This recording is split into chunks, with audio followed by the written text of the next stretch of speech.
제가 결혼할 사람은 제 운전기사인 이 사람이에요.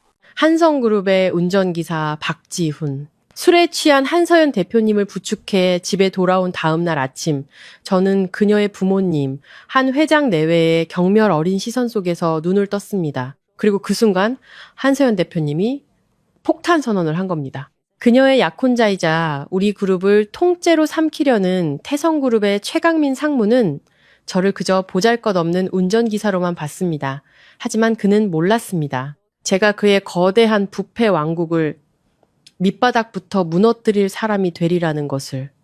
이것은 제 반격의 서막에 불과했습니다. 사랑하는 여자를 지키기 위해 운전기사에서 그림자로 변해 그의 심장부로 파고들어야만 했습니다. 그리고 마침내 저는 그의 첫 번째 약점을 찾아냈습니다. 제 모든 것을 건 복수극의 전체 이야기가 지금 시작됩니다. 다음 이야기가 궁금하시다면 저희 채널 마음정거장을 좋아요와 구독으로 응원해주세요. 망치로 맞는 듯한 두통이 관자놀이를 욱신거릴 때 저는 잠에서 깨어났습니다. 어디선가 풍겨오는 상쾌한 시트러스 향, 제 좁고 곰팡내 나는 자취방의 냄새와는 완전히 달랐습니다. 힘겹게 눈을 뜨자 천장까지 이어진 통유리 창으로 쏟아지는 눈부신 빛에 몇 번 눈을 깜빡여야 했습니다. 여긴 내 집이 아니었습니다. 눈앞에는 화려한 크리스탈 샹들리에가 달린 높은 천장이 펼쳐져 있었고 등 아래에는 최고급 가죽 소파의 푹신한 감촉이 느껴졌습니다. 어젯밤에 기억이 끊어진 필름처럼 느리게 재생되었습니다. 중요한 접대 자리에서 만취한 한서연 대표님, 쏟아지는 폭우 속에서 그녀를 집으로 모셔다 드리던 길, 도로가 침수되어 차가 써버렸고 저는 결국 대표님을 업고 한참을 걸어 이 저택에 도착했습니다. 흠뻑 젖은 제 모습을 본 집사님이 거실에서 잠시 눈을 붙이라며 자리를 마련해 주셨던 겁니다. 저는 벌떡 일어나 구겨진 셔츠 깃을 바로잡았습니다. 하지만 몸을 일으키려는 순간 부드럽지만 차가운 손이 제 손목을 강하게 붙잡았습니다. 한서연 대표님이었습니다. 그녀는 어느새 제 바로 옆에 앉아 있었습니다. 눈가는 붉게 충혈되어 있었지만 그 시선은 이상할 정도로 단호했습니다. 제가 무슨 말이냐고 묻기도 전에 계단에서부터 다급한 발소리가 들려왔습니다. 한성그룹의 한 회장님과 사모님, 서연 씨의 부모님이 심각한 표정으로 내려오고 있었습니다. 어젯밤 출장으로 집을 비우셨다가 오늘 아침에 막 돌아오신 모양이었습니다. 저는 운전기사로서의 본분을 지키며 고개를 숙였습니다. 회장님, 사모님, 안녕하셨습니까? 어젯밤 일은 정말 죄송가. 입 닥쳐. 한 회장님의 불호령에 저는 깜짝 놀라 몸을 움츠렸습니다. 회장님은 들고 있던 서류 가방을 테이블 위로 쿵 소리가 나게 내던졌습니다. 얼굴은 분노로 새빨갛게 달아올라 있었습니다. 옆에 서 있던 사모님은 관자놀이를 지그시 누르며 실망과 경멸이 뒤섞인 눈으로 저를 쏘아봤습니다. 박 기사. 자네 이력서가 깨끗하고 인상도 선해서 채용했네. 그런데 자네가 이런 기회주의적인 인간일 줄은 몰랐어. 어젯밤에 왜 여기서 자고 있었나? 상하 관계도 모르는 놈인가? 한 회장님이 한 글자 한 글자 힘주어 말했습니다. 저는 당황해서 허둥지둥 설명했습니다. 저 회장님, 어젯밤에 대표님이 너무 취하셨고 비가 너무 많이 와서 도로가 침수되는 바람에 아빠, 엄마, 이 사람 탓하지 마세요. 서연 씨가 갑자기 벌떡 일어나 제 앞을 가로막았습니다. 그녀는 제 손을 더욱 세게 쥐었습니다. 마치 쓰러지지 않기 위해 저를 지지대 삼으려는 듯 그녀의 손톱이 제 살을 파고드는 것이 느껴졌습니다. 서연 씨는 깊게 숨을 들이마셨습니다. 목소리는 떨렸지만 한 글자 한 글자는 분명했습니다. 최강민 상무, 더는 만나지 않겠어요. 그리고 그 사람과 결혼도 하지 않을 거예요. 제가 결혼할 사람은 박지훈 씨예요. 넓은 거실은 순간 정적에 휩싸였습니다. 시계 초침 소리마저 선명하게 들릴 정도였습니다. 저는 경악하며 서연 씨를 돌아봤습니다. 대체 무슨 말을 하는 거지? 나와 그녀는 결코 선을 넘은 적이 없었다.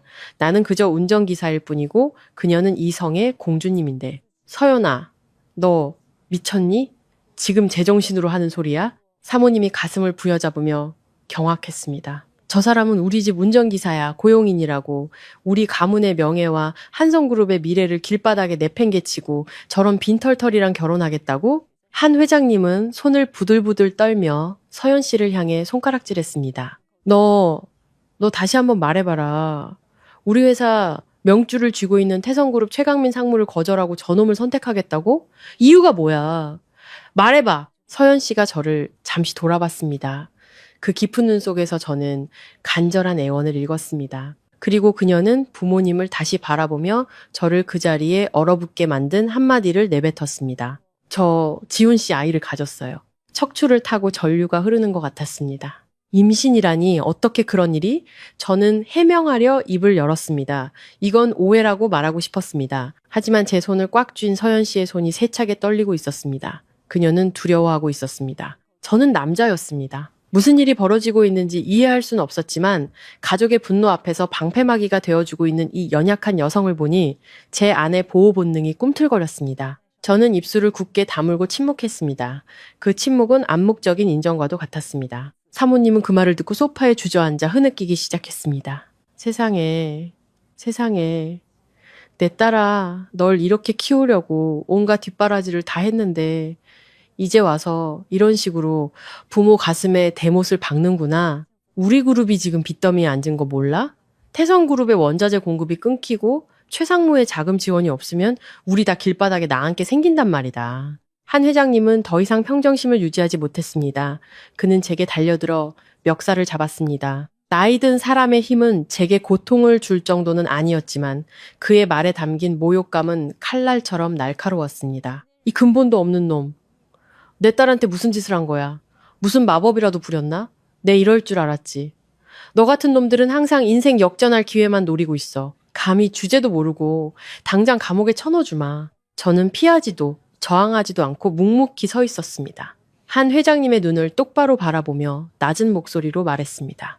회장님, 실망시켜드려 죄송합니다. 하지만 저는 비겁한 수단을 써서 높은 자리를 탐하는 그런 사람이 아닙니다.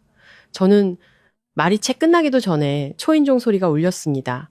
가사도우미가 황급히 달려가 문을 열었습니다. 차가운 바람과 함께 한 회장님의 분노보다 더 숨막히는 존재가 안으로 들어섰습니다.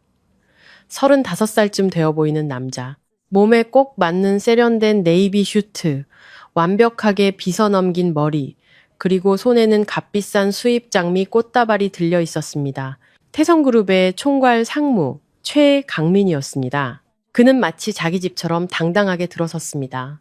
입가에는 늘 그렇듯 비웃는 듯한 미소가 걸려 있었지만 그 눈은 독사처럼 차가웠습니다. 그는 거실의 혼란스러운 풍경을 훑어보았습니다. 흐느끼는 사모님, 내 멱살을 잡고 있는 한 회장님, 그리고 핏기 없는 얼굴로 내 앞을 막아서고 있는 서연 씨까지.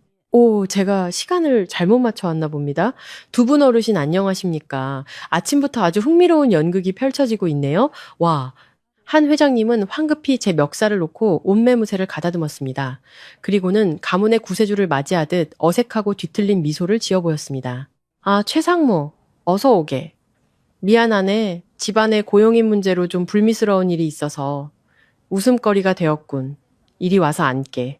최강민은 여유롭게 다가와 꽃다발을 테이블에 내려놓았습니다. 그는 바로 앉지 않고 저와 서연 씨 쪽으로 천천히 걸어왔습니다. 그의 몸에서 풍기는 지독한 향수 냄새가 코를 찔렀습니다. 그는 제 앞에 서서 숨기지 않는 경멸의 눈빛으로 저를 머리부터 발끝까지 훑었습니다. 이분이 서연 씨가 입에 침이 마르게 칭찬하던 그 박 기사님인가? 꽤나 남자답게 생겼네. 그런데 무슨 큰 죄라도 지었나? 두 분 어르신이 저렇게까지 화를 내시는 걸 보니 혹시 좀 도둑질이라도 했나? 그는 좀 도둑질이라는 단어를 일부러 강조하며 제 천박한 출신을 암시하려 했습니다. 저는 주먹을 꽉 쥐고 가슴속에서 끓어오르는 분노를 억눌렀습니다. 저는 그가 서연 씨를 바라보는 방식이 싫었습니다. 사랑하는 여자를 보는 남자의 눈빛이 아니라 사냥꾼이 먹잇감을 보는 듯한 눈빛이었습니다. 서연 씨가 입을 열었습니다. 목소리는 한결 차분해졌지만 여전히 미세한 떨림이 남아 있었습니다. 최강민 씨, 여긴 어쩐 일이시죠?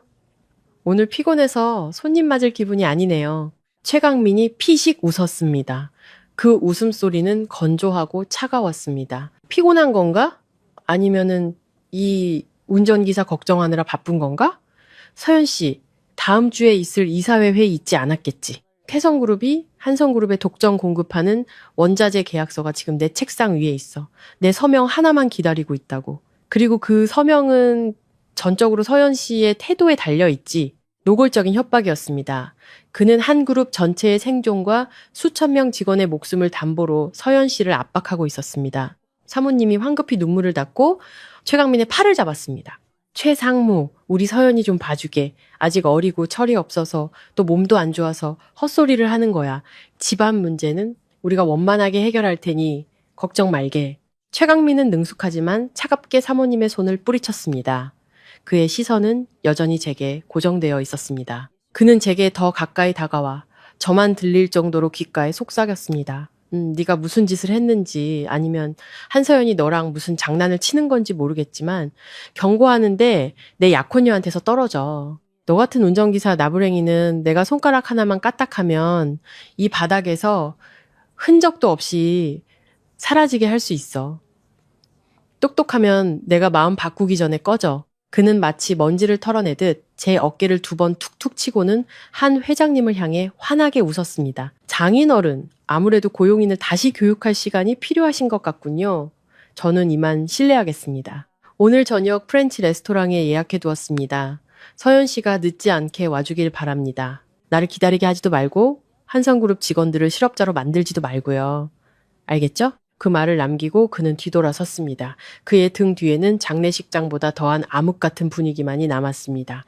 한 회장님은 의자에 주저앉아 왼쪽 가슴을 부여잡았고 얼굴은 새하얗게 질려 있었습니다. 사모님은 허둥지둥 심장약을 찾았고 서연 씨는 그녀는 제 손을 놓고 몇 걸음 물러나 벽에 기댄 채 천천히 주저앉았습니다. 그리고 무릎에 얼굴을 묻고 흐느끼기 시작했습니다. 저는 화려하지만 인간미라곤 찾아볼 수 없는 이 저택 한가운데 서 있었습니다. 부들부들 떨리는 서연 씨의 등, 무력감에 빠진 그녀의 부모님, 그리고 최강민의 오만한 눈빛을 떠올리자 제 자존심은 산산조각 났습니다. 하지만 이상하게도 그 굴욕감 속에서 연민과 그녀를 지켜주고 싶다는 마음이 그 어느 때보다 강하게 솟아올랐습니다. 서연 씨가 제 아이를 임신했다고 거짓말을 한 그 순간부터 제 운명은 이 파란만장한 여인의 삶과 단단히 묶여버렸다라는 것을 직감했습니다. 저는 그녀에게 다가가 한쪽 무릎을 꿇고 어깨에 가만히 손을 얹었습니다.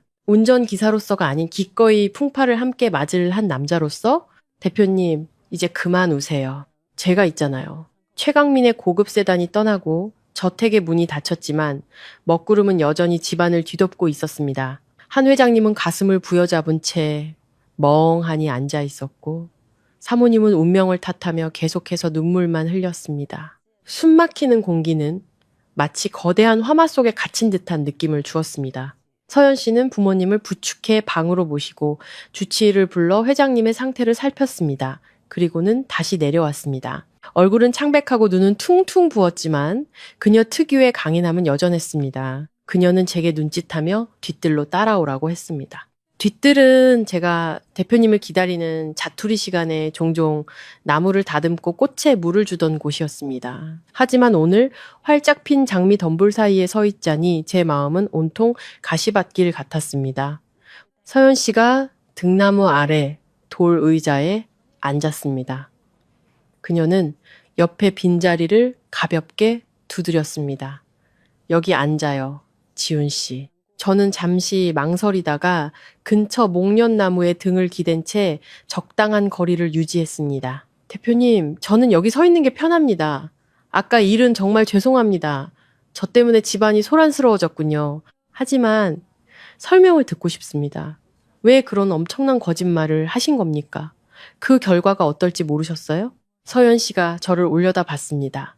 나뭇잎 사이로 스며든 희미한 아침 햇살이 그녀의 슬픔에 잠긴 갈색 눈동자를 비췄습니다. 그녀가 슬프게 웃었습니다. 제가 거짓말을 한 것 같아요? 저는 그 자리에 얼어붙었습니다. 심장이 가슴속에서 미친 듯이 요동쳤습니다. 대표님, 그게 무슨 말씀이십니까? 저희는 단 한 번도 아이를 가졌다는 건 거짓일 수 있지만 지훈 씨를 향한 제 마음은 진짜예요. 서연 씨의 말은 바람처럼 가벼웠지만 제게는 벼락처럼 내리꽂혔습니다. 저는 멍하니 그녀를 바라봤습니다. 제 귀를 의심했습니다. 대기업의 대표, 수많은 남자들이 줄을 서는 그 여인이 저 같은 운전기사를 사랑한다니. 서연 씨가 일어나 제게 다가왔습니다. 그녀는 제 눈을 똑바로 바라보며 간절한 목소리로 말했습니다. 지훈 씨, 제가 왜 지훈 씨를 선택했는지 아세요? 부모님께 반항하거나 최강민에게 복수하기 위해서가 아니에요. 지난 2년 지훈 씨가 우리 집에 들어온 그날부터 지훈 씨는 제게 유일하게 평온함을 느끼게 해준 사람이었어요. 그녀는 망설이다 손을 들어 제 손에 굳은 살을 부드럽게 쓰다듬었습니다. 기억나요? 제가 접대 때문에 만취해서 돌아왔을 때 지훈 씨는 한 번도 불평하거나 제게 함부로 대한 적이 없었죠. 제가 잠들 수 있도록 항상 부드럽게 운전해줬고 춥지 않게 에어컨 온도도 맞춰줬어요. 제가 아침을 거르는 걸 알고 몰래 가방에 우유를 넣어주기도 했고요. 그리고 제가 업무 스트레스 때문에 울 때면 말없이 제가 좋아하는 연주곡을 틀어주고 조용히 제 아픔을 들어줬잖아요. 서연 씨의 목소리가 메어왔고 눈물이 뺨을 타고 흘러내렸습니다. 최강민이나 다른 남자들 옆에서는 저는 항상 강철 같은 여자 대표인 척 계산하고 경계해야만 했어요. 하지만 지훈 씨 옆에서 지훈 씨 뒷자리에 앉아있을 때만큼은 진짜 제 모습으로 있을 수 있었어요. 약해져도 괜찮았고 보호받는 느낌이었죠. 지훈 씨의 그 든든함과 다정함은 제게 안정감을 줬어요. 그건 우리 집의 돈이나 최강민의 권력으로는 절대 살 수 없는 행복이에요. 저는 그 자리에 못 박힌 듯 서 있었습니다. 목이 메어왔습니다. 그저 연민에서 비롯된 저의 작은 배려들을 그녀가 이토록 깊이 기억하고 있을 줄은 몰랐습니다. 눈앞의 여인은 더 이상 고귀한 대표님이 아니었습니다. 그녀는 그저 사랑에 목마른 한 여자일 뿐이었습니다. 저는 고개를 숙였습니다. 쓰라린 목소리가 터져 나왔습니다. 서연 씨, 그 마음에 감사합니다. 솔직히 말씀드리면 저도 서연 씨를 좋아합니다. 처음 본 순간부터 그 어깨에 온 가족을 짊어진 모습을 보며 마음이 쓰였습니다. 밤늦게 차 안에서 잠든 모습을 볼 때면 그저 당신을 품에 안고 그 짐을 조금이라도 덜어주고 싶었습니다. 저는 고개를 들어 그녀의 눈을 똑바로 바라봤습니다. 마음속 고통이 터져 나왔습니다. 하지만 서연 씨, 제 자신을 좀 보세요. 저는 누구입니까? 저는 그저 운전기사일 뿐입니다. 집도 없고 돈도 없고 시골에 계신 늙은 어머니는 편찮으시기까지 합니다. 제가 무슨 자격으로 당신을 책임지겠습니까? 회장님 말씀이 맞습니다. 저는 주제를 모르는 놈입니다. 저와 결혼하면 당신은 평생 고생할 겁니다. 저는 당신이 그런 힘든 삶을 사는 걸 원치 않습니다. 서연 씨가 세차게 고개를 저었습니다. 그녀는 제게 달려와 와락 안겼습니다. 마치 제가 사라지기라도 할 것처럼 제 등을 꼭 껴안았습니다. 저는 돈 필요 없어요. 우리 집엔 돈이 너무 많지만 아무도 행복하지 않아요. 저는 그저 저를 사랑해주는 남편, 나중에 태어날 아이들에게 좋은 아빠가 되어줄 사람이 필요해요. 그리고 그 사람은 지훈 씨 뿐이에요. 제발 더 이상 자책하지 마세요. 저와 함께 이 폭풍을 헤쳐나가요. 부탁이에요. 서연 씨의 체온이 제게 전해지며 오랫동안 제 심장을 둘러싸고 있던 자격지심의 얼음벽이 녹아내렸습니다. 익숙한 그녀의 머리칼 향기, 애절한 흐느낌에 제 이성은 무너져 내렸습니다. 저는 그녀를 팔로 감싸 안고 떨리는 등을 서툴게 토닥였습니다. 알았어요. 약속할게요. 저는 돈도 권력도 없지만 이 목숨은 있어요. 지금부터 제 목숨을 걸고 당신을 지키고 보호할게요. 하늘이 무너져도 제가 당신 대신 버텨줄게요. 우리는 햇살 가득한 정원에서 서로를 껴안았습니다. 저 너머에서 우리를 기다리고 있을 폭풍우는 잠시 잊은 채 난생 처음으로 저는 제 삶에 이토록 숭고한 목표가 생겼음을 느꼈습니다. 저는 더 이상 정처 없는 운전기사가 아니었습니다. 저는 한서연의 남자였습니다. 하지만 그 평화로운 순간은 길지 않았습니다. 서연 씨의 주머니에서 전화벨이 요란하게 울렸습니다. 그녀는 저를 놓고 눈물을 닦으며 전화를 받았습니다. 수화기 너머로 비서의 다급한 목소리가 들려왔습니다. 제가 듣기에도 충분히 큰 소리였습니다. 대표님, 큰일 났습니다. 방금 태성그룹에서 원자재 공급 계약을 조기 해지하겠다는 공문을 보내왔습니다. 지난번 대금 결제가 늦었다는 이유로 위약금까지 청구했어요. 다른 중소협력 업체들도 동시에 납품을 중단하겠다고 전화가 빗발치고 있습니다. 지금 공장은 난리가 났습니다. 서연 씨는 그 자리에 얼어붙었습니다. 손에서 휴대폰을 놓칠 뻔했고 얼굴은 새하얗게 질렸습니다. 제가 그녀의 손을 잡고 꽉 쥐어주었습니다. 최강민 짓이군요? 그렇죠? 서연 씨가 고개를 끄덕였습니다. 눈에는 극심한 불안감이 서려 있었습니다. 그가 움직이기 시작했어요. 우리를 당장 벼랑 끝으로 몰아붙일 생각이에요. 저는 서연 씨를 바라보며 단호한 눈빛으로 말했습니다. 두려워하지 마세요. 제가 있잖아요. 지금 올라가서 옷 갈아입으세요. 제가 회사까지 모셔다 드릴게요. 우리 함께 맞서는 겁니다. 이 싸움에서 우리는 절대 질 수 없어요. 저는 차를 가지러 달려가며 마음의 결의를 다졌습니다. 최강민, 그는 돈과 권력을 가졌을지 모르지만 내가 가진 가장 강력한 무기는 가지지 못했다. 그것은 바로 한서연을 향한 계산 없는 사랑과 희생이었다. 우리를 태운 차가 저택을 빠져나와 복잡한 도시의 흐름 속으로 그리고 승산 없는 싸움 속으로 뛰어들었습니다. 운전대 뒤에서의 평화로운 나날은 오늘로 끝났음을 직감했습니다. 그 후 며칠은 한성그룹에겐 악몽과도 같았습니다. 최강민의 협박은 빈말이 아니었습니다.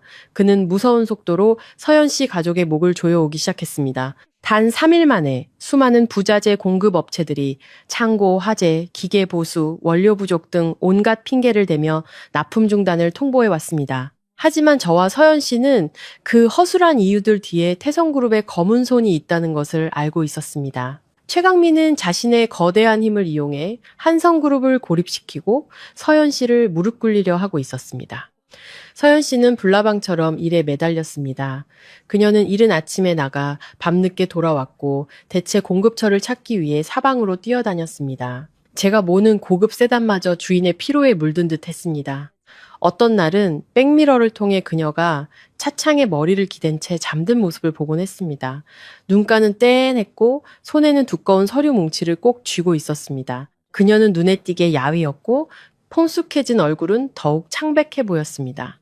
운전기사인 저는 치열한 비즈니스 세계에서 그녀에게 아무런 도움도 줄 수 없었습니다. 협상 기술도 투자할 돈도 문제를 해결해 줄 인맥도 없었습니다. 제가 할 수 있는 유일한 일은 최대한 부드럽게 운전하며 그녀의 짧은 잠을 지켜주고 남몰래 가슴 아파하는 것뿐이었습니다. 그날은 오후부터 장대비가 쏟아졌습니다. 서연 씨는 밤 9시가 넘도록 사무실에 틀어박혀 나오지 않았습니다. 텅 빈 복도에는 대표이사실에서 새어나오는 희미한 불빛만이 감돌았습니다. 저는 그녀가 점심 이후로 아무것도 먹지 않았다는 것을 알고 있었습니다. 점심도 퍽퍽한 빵 몇 조각으로 때우고는 바로 화상회의에 들어갔으니까요. 사랑하는 사람이 쓰러져 가는 거를 더는 지켜볼 수 없었습니다. 저는 회사 구내식당으로 내려갔습니다. 이 시간에는 조리사들이 모두 퇴근해 냉장고에는 다진 소고기와 채소 몇 가지가 전부였습니다. 저는 찹쌀과 양파, 생강을 찾아냈습니다. 소매를 걷어붙이고 쌀을 씻어 죽을 끓이기 시작했습니다. 고소한 찹쌀 냄새와 따뜻한 생강향, 그리고 볶은 양파의 향이 텅 빈 주방에 퍼져나갔습니다. 저는 정성을 다해 죽을 끓였습니다. 쌀알이 부드럽게 퍼질 때까지 푹 끓이고 소고기는 살짝 볶아 간을 한 뒤 넣었습니다. 이 죽은 저희 어머니가 시골에서 감기 기운이 있거나 피곤할 때 끓여주시던 음식이었습니다. 가난한 사람의 음식이지만 그 안에는 모든 관심과 사랑이 담겨 있었습니다. 따뜻한 죽 한 그릇을 들고 서연 씨의 사무실로 올라갔습니다. 문은 살짝 열려 있었습니다. 서연 씨는 책상에 머리를 박고 두 손으로 관자놀이를 감싸쥔 채 앉아 있었습니다. 긴 머리카락이 얼굴을 가리고 있었습니다. 그녀의 한숨 소리는 무겁고 절망적이었습니다. 저는 가볍게 노크하고 안으로 들어갔습니다. 대표님 잠시 좀 쉬세요. 서연 씨가 깜짝 놀라 고개를 들었습니다. 저를 보자 황급히 머리를 정돈하며 평소의 침착함을 되찾으려 애썼지만 눈 속의 피로는 감출 수 없었습니다. 지훈 씨, 아직 퇴근 안 했어요? 이 보고서만 마무리하면 돼요. 차에서 잠시만 기다려줘요. 저는 어지럽게 서류가 널린 책상 위에 죽그릇을 내려놓았습니다. 김이 모락모락 피어오르며 풍기는 소박한 향기가 차가운 사무실의 공기를 부드럽게 감쌌습니다. 차에서 안 기다립니다. 이 죽 다 드실 때까지 기다릴 겁니다. 대표님 자신을 좀 보세요. 이러다 쓰러지시겠어요. 대표님이 쓰러지면 회사는 누가 돌보고 회장님 내외부는 누가 챙기고 또 저는 누가 챙깁니까? 마지막 한마디에 서연 씨의 움직임이 멈췄습니다. 그녀는 죽그릇과 저를 번갈아 보았습니다. 그녀의 눈에 눈물이 그렁그렁 맺혔습니다. 아마도 화려한 파티와 계산으로 가득한 식사 자리 속에서 오랫동안 누구도 그녀를 위해 이렇게 소박한 죽 한 그릇을 끓여준 적이 없었을 겁니다. 지훈 씨가 끓였어요? 서연 씨가 조용히 물었습니다. 네. 소고기 생강죽이에요. 땀 한번 쫙 빼고 나면 몸이 가벼워질 겁니다. 드세요. 식기 전에. 서연 씨가 숟가락을 들어 조심스럽게 한 입 떠먹었습니다. 고기의 단맛, 생강의 알싸함, 파의 향긋함이 며칠간 잠자던 그녀의 미각을 깨우는 듯 했습니다. 그녀는 한 숟갈, 두 숟갈, 그렇게 멈추지 않고 죽 한 그릇을 전부 비웠습니다. 죽을 다 먹자. 그녀의 이마에 땀이 송골송골 맺혔고 얼굴에도 혈색이 돌았습니다. 그녀는 그릇을 내려놓고 저를 바라보며 목맨 소리로 말했습니다. 정말 맛있어요. 제가 먹어본 그 어떤 음식보다 맛있어요. 고마워요. 저는 휴지를 건네며 부드럽게 말했습니다. 너무 애쓰지 마세요. 어떻게든 방법이 있을 겁니다. 오늘 밤은 더 일하지 말고 저랑 바람 쐬러 가지 않으실래요? 서연 씨가 놀란 듯 물었습니다. 바람 쐬러요? 비 오는데? 그리고 차로요? 저는 고개를 저으며 의미심장한 미소를 지었습니다. 아니요, 제 슈퍼카로요. 타실 용기 있으세요? 15분 후 우리는 주차장에 있었습니다. 저는 제 낡은 오토바이를 끌고 나왔습니다. 자취방에서 회사까지 출퇴근할 때 타다가 회사에 오면 고급 세단으로 갈아타곤 했던 바로 그 오토바이였습니다. 페인트는 군데군데 벗겨졌고 엔진 소리는 시끄러웠지만 안장은 깨끗하게 닦아두었습니다. 서연 씨는 오토바이와 자신의 값비싼 오피스룩을 번갈아 보며 잠시 망설였습니다. 저는 낡았지만 두툼한 제 바람막이를 벗어 그녀에게 건넸습니다. 추위랑 먼지 막으라고 입으세요. 걱정 마세요. 제 운전 실력 아주 좋으니까 우리 대표님 넘어뜨릴 일은 절대 없을 겁니다. 서연 씨가 웃음을 터뜨렸습니다. 지난 며칠간 처음 보는 환한 웃음이었습니다. 그녀는 제 헐렁한 재킷을 걸치고 소매를 걷어 올린 뒤 뒷자리에 올라탔습니다. 좋아요, 박 기사님. 출발하죠. 제가 시동을 걸자 오토바이는 주차장을 빠져나와 보슬비 내리는 밤거리로 내달렸습니다. 차가운 밤바람이 얼굴을 스치자 모든 스트레스가 날아가는 듯 했습니다. 저는 번화가를 피해 한적한 한강 변 도로를 따라 달렸습니다. 처음에 서연 씨는 거리를 두며 제 허리를 살짝 잡고 있었습니다. 하지만 속도가 빨라지고 바람이 차가워지자 그녀는 제게 더 가까이 다가와 허리를 꼭 껴안고 제 넓은 등에 얼굴을 기댔습니다. 얇은 옷을 통해 그녀의 체온과 심장 박동이 느껴졌습니다. 지훈 씨. 바람 속에서 서연 씨의 작은 목소리가 들렸습니다. 네, 듣고 있어요. 너무 힘들어요. 가끔은 모든 걸 다 놓고 싶어요. 그런데 지금 이렇게 지훈 씨를 안고 있으니 꼭 방전된 배터리가 충전되는 것 같아요. 그럼 꽉 잡으세요. 세상이 무너져도 제 등은 당신을 지켜주기에 충분히 넓으니까. 우리는 그렇게 계속 달렸습니다. 많은 말을 나누지 않았지만 서로의 온기가 마음의 상처를 어루만져 주었습니다. 화려한 플래시도 수십억짜리 계약서도 빚의 압박도 없었습니다. 오직 폭풍우 치는 세상 속에서 서로에게 의지하는 두 사람만이 있었습니다. 제가 서연 씨를 저택문 앞에 내려주었을 때 비는 그쳐 있었습니다. 그녀는 오토바이에서 내려 제게 옷을 돌려주었습니다. 얼굴은 한결 밝아져 있었습니다. 조심히 들어가요. 내일도 죽 끓여줄 수 있어요? 저는 단호하게 고개를 끄덕였습니다. 원하신다면 매일이라도 끓여드릴게요. 서연 씨가 저를 사랑스럽게 바라보다가 갑자기 까치발을 들고 제 뺨에 빠르게 입을 맞춘 뒤 집 안으로 쏜살같이 달려들어갔습니다. 저는 멍하니 뺨을 만졌습니다. 그곳에는 여전히 그녀의 온기와 은은한 향기가 남아 있었습니다. 가슴속에서 심장이 춤을 추는 것 같았습니다. 그날 밤 자취방으로 돌아가는 길은 행복으로 가득 차 있었습니다. 회사 정문 앞에 아수라장에 저는 급브레이크를 밟았습니다. 부자재 대금을 받지 못한 채권자들부터 은행 관계자들까지 수십 명의 사람들이 출입구를 가로막고 있었습니다. 고함과 욕설이 귀를 찢을 듯 울려 퍼졌습니다. 보안 요원들이 안간힘을 쓰며 그들이 로비로 난입하는 것을 막고 있었습니다. 뒷좌석에 앉은 서연 씨의 얼굴이 새하얗게 질렸습니다. 그녀는 손에 든 서류 가방을 꽉 쥔 채 극심한 공포에 휩싸인 눈으로 밖을 내다봤습니다. 저는 백미러를 통해 그녀를 보며 안심시켰습니다. 대표님, 차에 가만히 계세요. 제가 길을 트겠습니다. 저는 차에서 내려 제 큰 몸으로 인파를 해치고 서연 씨가 임원 전용 엘리베이터로 들어갈 수 있도록 보호했습니다. 사기꾼들 우리 피 같은 돈 내놔. 한성그룹은 곧 망할 거다. 귓가에 욕설이 계속해서 맴돌았습니다. 사무실에 들어서자마자 서연 씨는 기력이 다한 듯 의자에 쓰러졌습니다. 비서가 떨리는 목소리로 달려와 보고 했습니다. 대표님, 태성그룹에서 최후 통첩을 보내왔습니다. 오늘 오후까지 밀린 대금 100%를 완납하고 원자재 가격을 30% 인상하는 새로운 부속 계약서에 서명하지 않으면 공급을 영구 중단하고 우리를 법원에 고소하겠다고 합니다. 서연 씨가 눈을 감고 깊은 숨을 내쉬었습니다. 한성그룹의 자금이 바닥나고 있다는 것을 그녀는 잘 알고 있었습니다. 그 막대한 금액을 당장 지불하는 것은 불가능했습니다. 가격 30% 인상은 미치고 장사하라는 말과 같았습니다. 이것은 명백히 회사를 죽이려는 요구였습니다. 차 준비해. 서연 씨가 일어섰습니다. 목소리는 차가웠지만 단호했습니다. 최강민을 직접 만나러 가겠어. 저는 서연 씨를 태우고 태성그룹 본사로 향했습니다. 도심 한복판에 위치한 초고층 빌딩은 화려하고 위풍당당했습니다. 우리 회사의 침울한 분위기와는 정반대였습니다. 서연 씨는 저더러 아래에서 기다리라고 했지만 저는 단호하게 그녀를 따라 최강민의 사무실 앞까지 갔습니다. 저 자식과 대표님을 단둘이 둘 수는 없습니다. 경호원 자격으로 문 앞에 서 있겠습니다. 서연 씨가 고마운 눈빛으로 저를 보더니 고개를 끄덕였습니다. 최강민의 사무실은 붉은 벨벳 카펫이 깔려 있고 값비싼 향냄새가 진동하는 거대하고 텅 빈 공간이었습니다. 그는 의자에 앉아 등을 돌린 채 손에 든 와인잔을 가볍게 흔들고 있었습니다. 아직 한낮인데도 말입니다. 서연 씨가 들어서는 것을 보고 그는 의자를 돌려 특유의 비웃는 미소를 지었습니다. 오, 귀한 손님이 오셨네.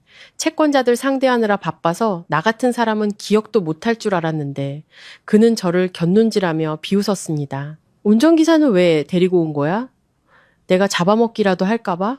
서연 씨는 그의 비아냥을 무시하고 본론으로 들어갔습니다. 최강민 씨, 빙빙 돌리지 맙시다. 한성그룹과 태성그룹은 10년 넘게 협력해 왔어요. 왜 우리 가족을 이렇게 벼랑 끝으로 모는 거죠? 가격 30% 인상의 즉시 결제라니 그게 불가능한 조건이란 거 잘 알잖아요. 최강민은 와인잔을 내려놓고 일어나 천천히 서연 씨에게 다가갔습니다. 그는 그녀를 탐욕스러운 눈으로 쳐다보았습니다. 저속한 욕망을 숨기지 않았습니다. 서연 씨, 비즈니스는 전쟁터야. 난 사업가이지 자선 사업가가 아니라고. 하지만 그는 말을 길게 느리며 서연 씨에게 바싹 다가섰습니다. 남에게는 원칙을 지키지만 가족에게는 융통성을 발휘할 수도 있지. 서연 씨가 경계하며 한 걸음 물러섰습니다.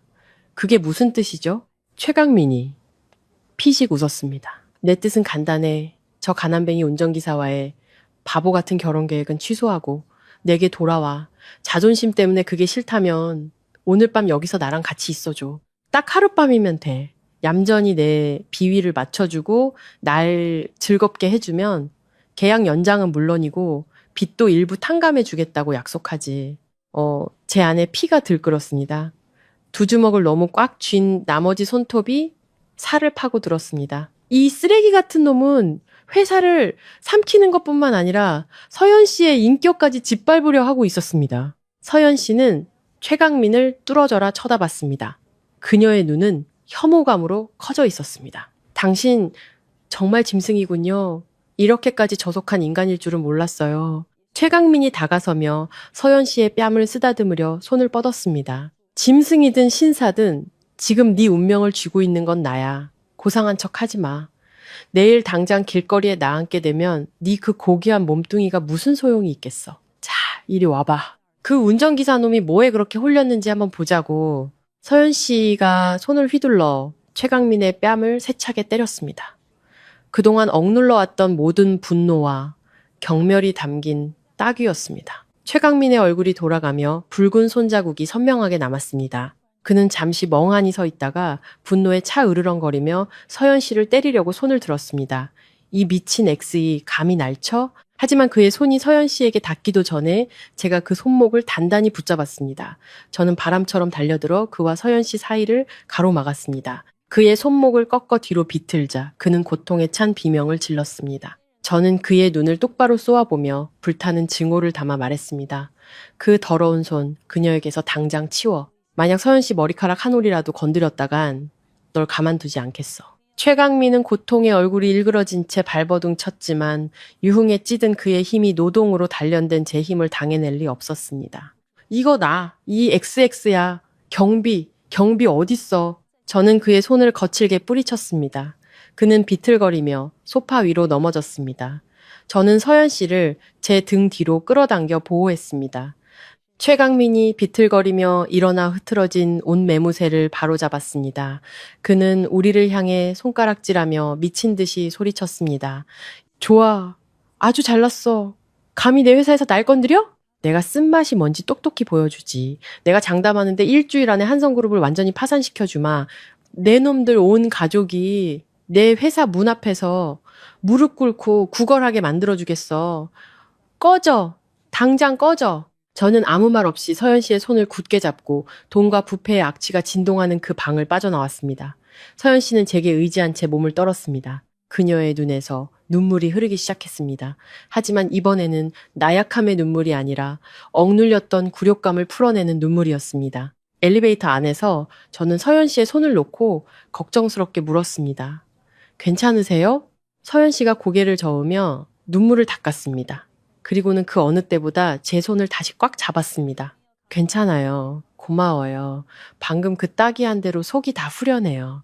내일 모든 걸 잃게 되더라도 저런 인간에게 제 자존심을 팔지는 않을 거예요. 저는 작지만 강인한 눈앞의 여인을 바라보며 가슴 벅찬 감동을 느꼈습니다.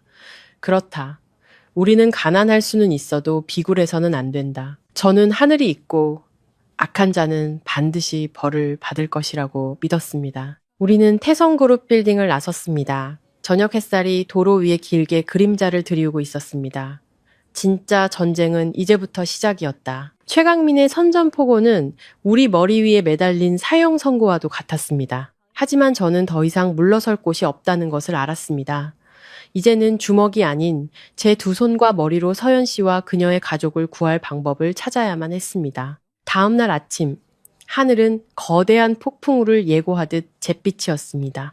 저는 서연 씨와 한 회장님을 모시고 북부 산업단지 개발 프로젝트 입찰이 열리는 컨벤션 센터로 향했습니다. 이것은 한성그룹의 마지막 구명보트였습니다. 만약 입찰에 성공한다면 선금을 받아 빚을 갚고 생산을 유지하며 최강민의 압박에서 벗어날 수 있었습니다. 뒷좌석에 앉은 서연 씨는 두꺼운 제안서 뭉치를 넘기고 있었습니다. 그녀는 가장 경쟁력 있는 기술과 가격을 제시하기 위해 사흘밤을 꼬박 세웠습니다. 옆에 앉은 한 회장님은 긴장한 얼굴로 연신 넥타이를 풀었다 조였습니다. 서연아, 이 가격으로 정말 확실한 거냐? 회장님이 쉰 목소리로 물었습니다. 걱정 마세요, 아빠. 정말 철저하게 계산했어요. 이 가격과 우리의 신기술이라면 어떤 경쟁사도 우리를 이길 수 없을 거예요. 서연 씨가 아버지의 손을 잡으며 안심시켰습니다. 저는 백미러를 통해 그녀를 보며 조용히 기도했습니다. 서연 씨가 이 도박에 모든 것을 걸었다는 것을 알고 있었기 때문입니다. 하지만 입찰 봉투가 열리는 순간 장내의 모든 사람들이 경악했습니다. 태성그룹의 유령 회사인 A사가 낙찰된 것이었습니다. 더 무서운 것은 그들의 기술 제안서가 한성그룹의 것과 99% 동일했고 그들이 제시한 가격은 우리보다 정확히 1억 원이 낮았다는 점입니다. 우연이라고 하기에는 너무나도 절묘하고 기가 막힌 숫자였습니다. 서연 씨는 그 자리에 얼어붙었고 손에 들고 있던 서류가 바닥으로 떨어졌습니다. 한 회장님은 얼굴이 새빨개진 채 승리의 미소를 짓고 있는 A사 대표를 향해 떨리는 손으로 손가락질했습니다. 우리가 내부 정보 유출을 당했어. 회사 사무실로 돌아와 정신을 차리기도 전에 퀵서비스 오토바이 한 대가 문 앞에 멈춰 섰습니다. 한 회장님과 이 사진 앞으로 지정된 커다란 서류 봉투가 전달되었습니다. 회의실의 공기는 극도의 긴장감으로 가득 차 숨막힐 지경이었습니다. 한 회장님이 봉투를 뜯자 한 뭉치의 사진과 USB가 나왔습니다. 그가 USB를 컴퓨터에 꽂자 대형 스크린에 흐릿하지만 얼굴을 알아볼 수 있는 제 모습이 담긴 도찰 사진들이 나타났습니다. 사진 속에서 저는 한적한 카페 구석에서 최강민의 비서로부터 두툼한 봉투를 받고 있었습니다. 사진에 찍힌 시간은 이틀 전, 제가 서연 씨의 약을 사러 갔다가 잠시 카페에 들렀을 때였습니다. 그날 어떤 남자가 저와 부딪히면서 봉투를 떨어뜨렸고 제게 주워달라고 부탁했던 기억이 떠올랐습니다. 모든 것이 조작된 함정이었습니다. 해명해봐! 한 회장님이 제 얼굴에 사진 뭉치를 집어 던지며 소리쳤습니다. 사진들이 차가운 바닥 위로 흩날렸습니다. 해명해보라고. 왜 최강민의 사람을 만난 거지? 왜 그놈 돈을 받은 거야? 저는 회의실 한가운데 서서 수백 개의 바늘이 온몸을 찌르는 듯한 기분을 느꼈습니다. 주주들은 총알 같은 눈빛으로 저를 쏘아봤습니다. 회장님, 이건 오해입니다. 저는 절대로 돈을 받지 않았습니다. 그날 저는 그냥 증거가 이렇게 명백한데 아직도 발뺌이야? 한 대주주가 책상을 치며 일어섰습니다. 어쩐지 우리 입찰가가 전부 새어나갔다 했더니 집안에 도둑을 키우고 있었군. 한 대표 대체 사람을 어떻게 뽑은 거예요? 당신 애인이라면서. 서현 씨가 벌떡 일어섰습니다. 얼굴에는 핏기 하나 없었습니다. 주주님들 진정하세요. 저는 박지훈 씨가 그런 짓을 할 사람이 아니라고 믿습니다. 그분은 믿긴 뭘 믿어. 한 회장님이 서현 씨의 말을 자르며 호통쳤습니다. 사랑에 눈이 멀었구나 잇따라. 저놈은 근본도 없는 놈이야. 최강민이 돈 몇 푼 쥐어주면 이 집안 전체를 팔아 넘길 놈이라고. 내가 한 회장님이 갑자기 왼쪽 가슴을 움켜쥐었습니다. 얼굴이 파랗게 질리고 숨이 가빠졌습니다. 아빠. 서현 씨가 비명을 지르며 아버지에게 달려갔습니다. 한 회장님은 의자 위로 쓰러졌습니다. 그는 여전히 저를 향해 손가락질하고 있었고 그 눈은 분노로 가득 차 있었습니다. 그리고 이내 정신을 잃었습니다. 회의실은 아수라장이 되었습니다. 구급차를 부르는 소리, 비명 소리가 울려 퍼졌습니다. 제가 회장님을 부축하려 다가가자 건장한 보안 요원 2명이 저를 막아섰습니다. 회장님께 가까이 오지 마. 이 배신자야. 저는 무력하게 서현 씨가 울부짖으며 아버지를 실은 들것을 따라 달려나가는 것을 지켜볼 수밖에 없었습니다. 문을 나서기 전 그녀가 저를 한번 돌아봤습니다. 그 눈빛은 의심이 아니었습니다. 극심한 고통과 절망이었습니다. 그녀는 제가 억울하다는 것을 알았지만 아무것도 할 수 없었습니다. 그날 오후 병원. 한 회장님은 위기를 넘겼지만 여전히 중환자실에 누워 있었습니다. 의사는 더 이상 어떤 충격도 받아서는 안 된다고, 그렇지 않으면 손 쓸 방법이 없다고 말했습니다. 서현 씨는 복도 의자에 앉아 길 잃은 아이처럼 몸을 웅크리고 있었습니다. 저는 조심스럽게 다가가 따뜻한 우유 한 팩을 내밀었습니다. 서현 씨가 고개를 들었습니다. 눈은 퉁퉁 부어 있었습니다. 그녀는 제 손에 들린 우유를 보고 다시 저를 보더니 눈물을 터뜨렸습니다. 그녀는 우유를 받지 않고 제게 종이 한 장을 건넸습니다. 해고 통지서였습니다. 아래에는 이사진 전원의 서명이 되어 있었고 총괄 대표인 그녀의 서명란만 비어 있었습니다. 이사진들이 서명하라고 압박했어요. 지훈 씨를 해고하고 고소하지 않으면 제 직위를 박탈하고 자금을 회수하겠다고 했어요. 그리고 아빠가 깨어나서 처음 하신 말씀이 박지훈 그놈 쫓아냈냐 였어요. 서현 씨가 조각난 목소리로 말했습니다. 그녀는 펜을 들었습니다. 손이 부들부들 떨렸습니다. 지훈 씨, 미안해요. 당신이 억울하다는 거 알아요. 전부 최강민이 파남정이라는 것도 알아요. 하지만 저에겐 다른 방법이 없어요. 아버지가 돌아가시게 둘 수는 없어요. 한성그룹이 제 손에서 무너지는 것도 볼 수 없어요. 저는 벼랑 끝에 몰린 사랑하는 여인을 바라봤습니다. 제가 계속 버티고 있는다면 저는 모든 사람에게 눈엣 가시가 될 것이고 그녀의 아버지를 더 위독하게 만드는 원인이 될 것이며 이사진이 그녀를 압박하는 빌미가 될 뿐이었습니다. 이런 상황에서 서로를 붙잡고 있는 것은 이기심이 될 수 있었습니다. 저는 서현 씨 앞에 무릎을 꿇었습니다. 그녀의 떨리는 손을 부드럽게 감싸고 펜을 단단히 쥐어주었습니다. 서명하세요. 서현 씨가 고개를 저었습니다. 눈물이 제 손등 위로 뚝뚝 떨어졌습니다. 안 돼요. 못해요. 당신을 내보내면 누가 날 지켜줘요. 누가 나한테 죽을 끓여줘요. 저는 가슴이 소금에 절인 듯 아팠지만 미소를 지었습니다. 제 말 들어요, 서현 씨. 당신은 장수예요. 냉정함을 유지해야 해요. 내가 떠나면 최강민도 경계를 풀 거예요. 나는 회사를 떠나는 거지 당신을 떠나는 게 아니에요. 약속해요. 지훈 씨. 서현 씨가 흐느꼈습니다. 서명해요. 서현 씨가 피가 나도록 입술을 깨물었습니다. 그녀는 종이 위에 휘갈기듯 서명했습니다. 그 서명은 눈물로 번져 있었습니다. 저는 해고 통지서를 받아 조심스럽게 접어 심장과 가장 가까운 가슴 주머니에 넣었습니다. 저는 일어나 마지막으로 그녀의 눈물을 닦아주었습니다. 강하게 버텨요. 이제 아무도 믿지 마세요. 심지어 가장 가까운 비서까지도요. 저는 항상 다른 방식으로 당신 뒤에 있을게요. 저는 뒤돌아보지 않고 빠르게 걸었습니다. 만약 돌아본다면 그녀를 떠날 용기가 사라질 것 같았기 때문입니다. 제 등 뒤로 서연 씨의 울음소리가 차가운 병원 복도를 가득 메웠습니다. 병원 문을 나서자 비가 내리기 시작했습니다. 모든 억울함과 굴욕을 씻어내려는 듯 폭우가 쏟아졌습니다. 저는 하늘을 올려다보며 빗물이 눈물과 뒤섞이도록 내버려 두었습니다. 어둠이 내린 후에야 회사를 나왔습니다. 제 손에는 작업복 몇 벌과 낡은 장갑, 그리고 개인 사물함에 소중히 간직했던 서연 씨의 웃는 사진 한 장이 담긴 작은 종이 상자 하나뿐이었습니다. 보안 요원들은 안타까운 눈으로 저를 봤지만 불똥이 튈까 두려워 인사조차 건네지 못했습니다. 저는 정문을 나서며 지난 2년간 정들었던 거대한 건물을 돌아봤습니다. 가장 높은 층, 대표이사실의 불은 여전히 켜져 있었습니다. 서연 씨가 그곳에 홀로 고통스러워하고 있다는 것을 알았습니다. 보슬비 너머로 창가에 서서 제가 있는 길을 내려다보는 그녀의 작은 그림자가 보이는 듯 했습니다. 손을 흔들어주고 싶었습니다. 아직 여기 있다고 소리치고 싶었습니다. 하지만 참았습니다. 지금 제가 사라지는 것이 그녀를 지키는 최선의 방법이었습니다. 저는 말없이 발걸음을 옮겨 바쁘게 오가는 인파 속으로 섞여 들어갔습니다. 세상에서 버려진 외톨이가 된 기분이었습니다. 그날 밤, 저는 자취방으로 돌아가지 않았습니다.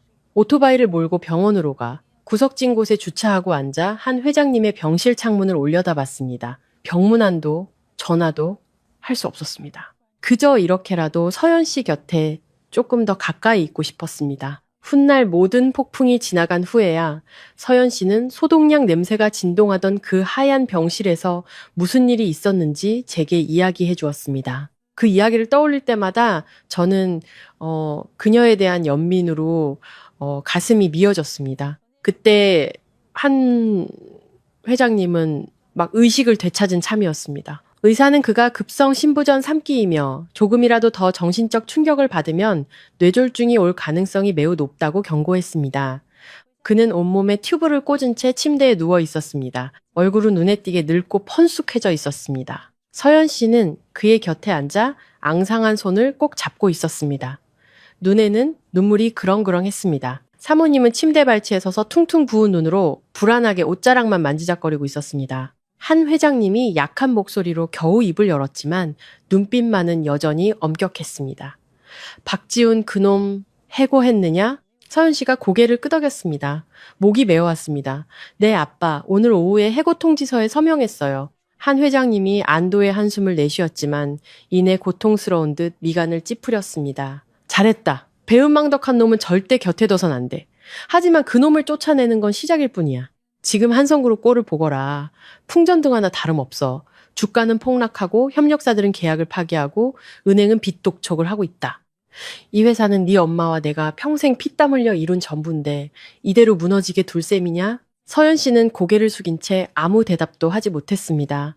아버지가 무슨 말을 할지 이미 알고 있었기 때문입니다. 최상무만이 우리를 구할 수 있어, 얘야. 사모님이 끼어들었습니다. 그녀의 목소리는 떨렸고 마치 애원하는 듯 했습니다. 네가 그 사람 성격을 싫어하는 거 안다. 하지만 그 사람에겐 돈과 권력이 있어. 네가 아내가 되겠다고 고개만 끄덕이면 즉시 자금을 투입해서 우리 빚을 다 갚아주고 회사를 다시 일으켜주겠다고 약속했단다. 그 서연 씨가 절망적인 눈으로 어머니를 바라봤습니다. 엄마, 그 사람이 어떤 사람인지 엄마도 잘 알잖아요. 우리 가족을 무시하고 저를 물건 취급하는 사람이잖아요. 그 사람과 결혼하면 제 인생은 어떻게 되겠어요? 저를 그런 지옥으로 밀어 넣으실 거예요? 사모님이 고개를 돌려 몰래 눈물을 닦았습니다. 엄마도 알아. 엄마도 널 얼마나 사랑하는데.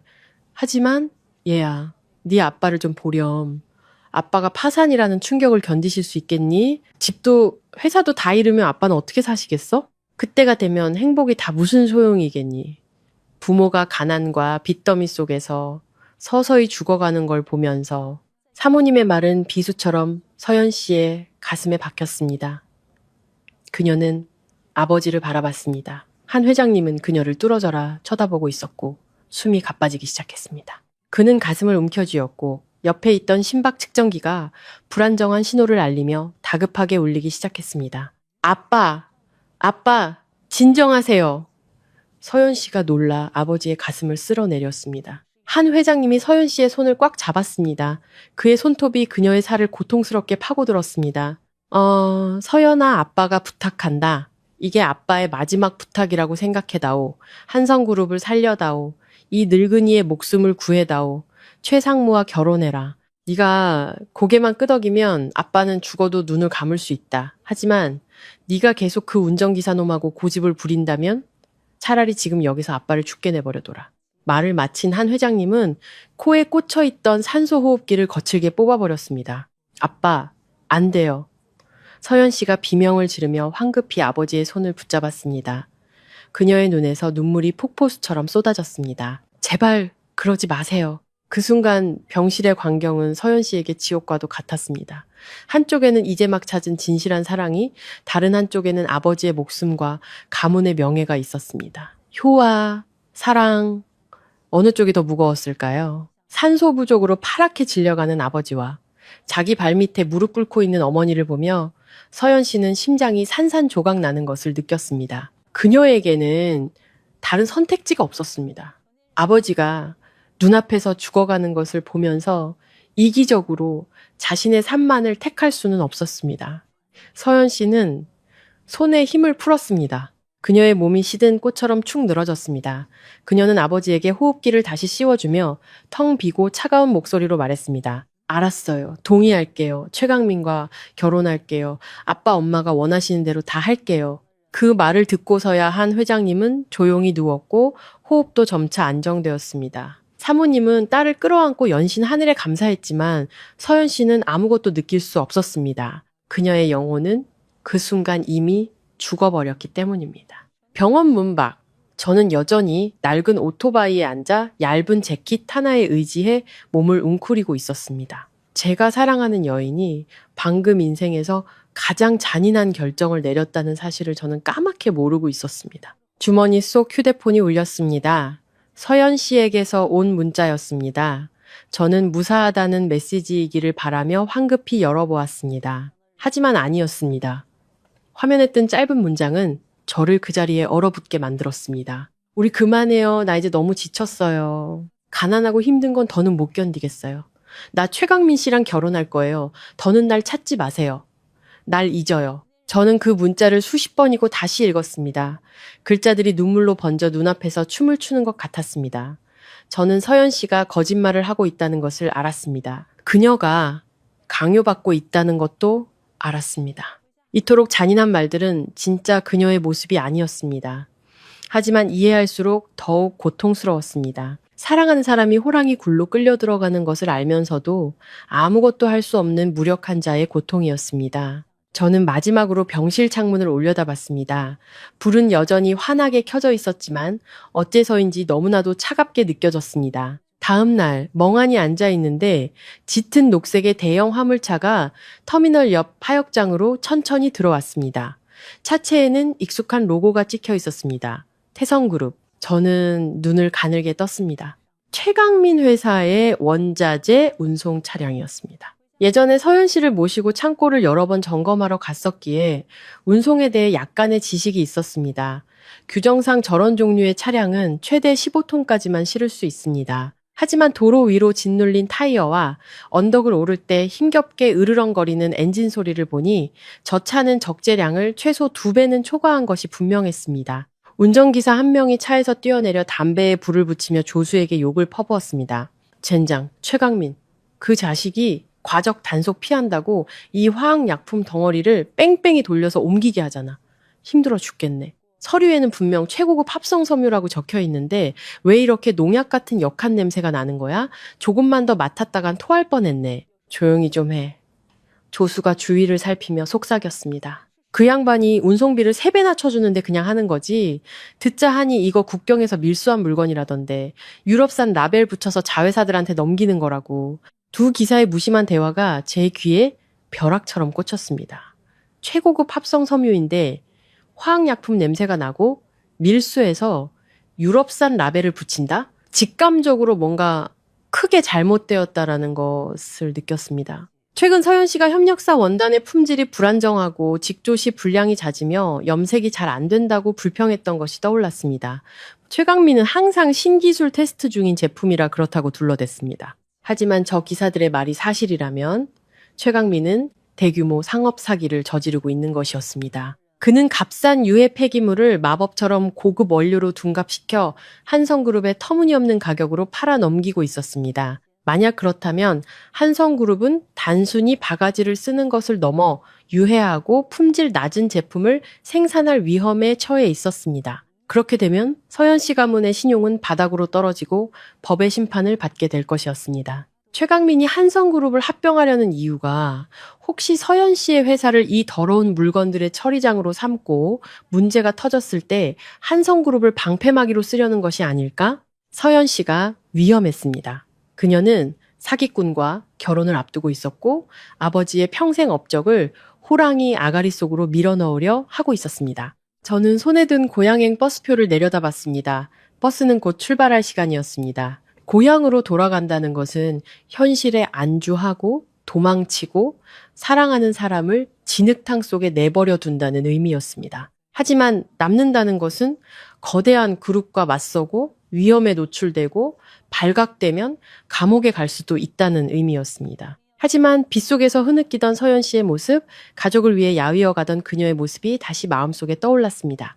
저는 그녀를 버릴 수 없었습니다. 그녀가 아무리 저를 밀어내도 저는 그녀를 지켜야만 했습니다. 저는 자리에서 일어나 손에 든 버스표를 갈기갈기 찢어 쓰레기통에 던져버렸습니다. 돌아가지 않겠다. 저는 다시 도시로 향했지만 예전 자취방으로는 가지 않았습니다. 택시를 타고 태성그룹의 물류 창고가 있는 외곽 공단으로 향했습니다. 최강민의 창고 바로 옆 이주 노동자들이 모여 사는 허름한 동네에 방을 하나 구했습니다. 흰 셔츠 대신 헌옷 시장에서 산 낡은 작업복으로 갈아입었습니다. 수염을 밀고 머리를 짧게 깎아 외모를 바꿨습니다. 오늘부터 저는 더 이상 운전기사 박지훈이 아니었습니다. 저는 적의 소굴에 조용히 잠입해 증거를 찾아내고 최강민의 가면을 벗겨낼 것이었습니다. 태성그룹 물류창고는 도시 외곽에 고립되어 있었습니다.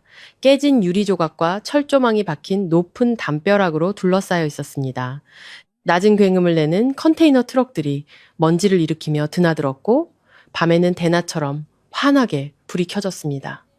훈련받은 경비견들이 곳곳을 순찰했습니다.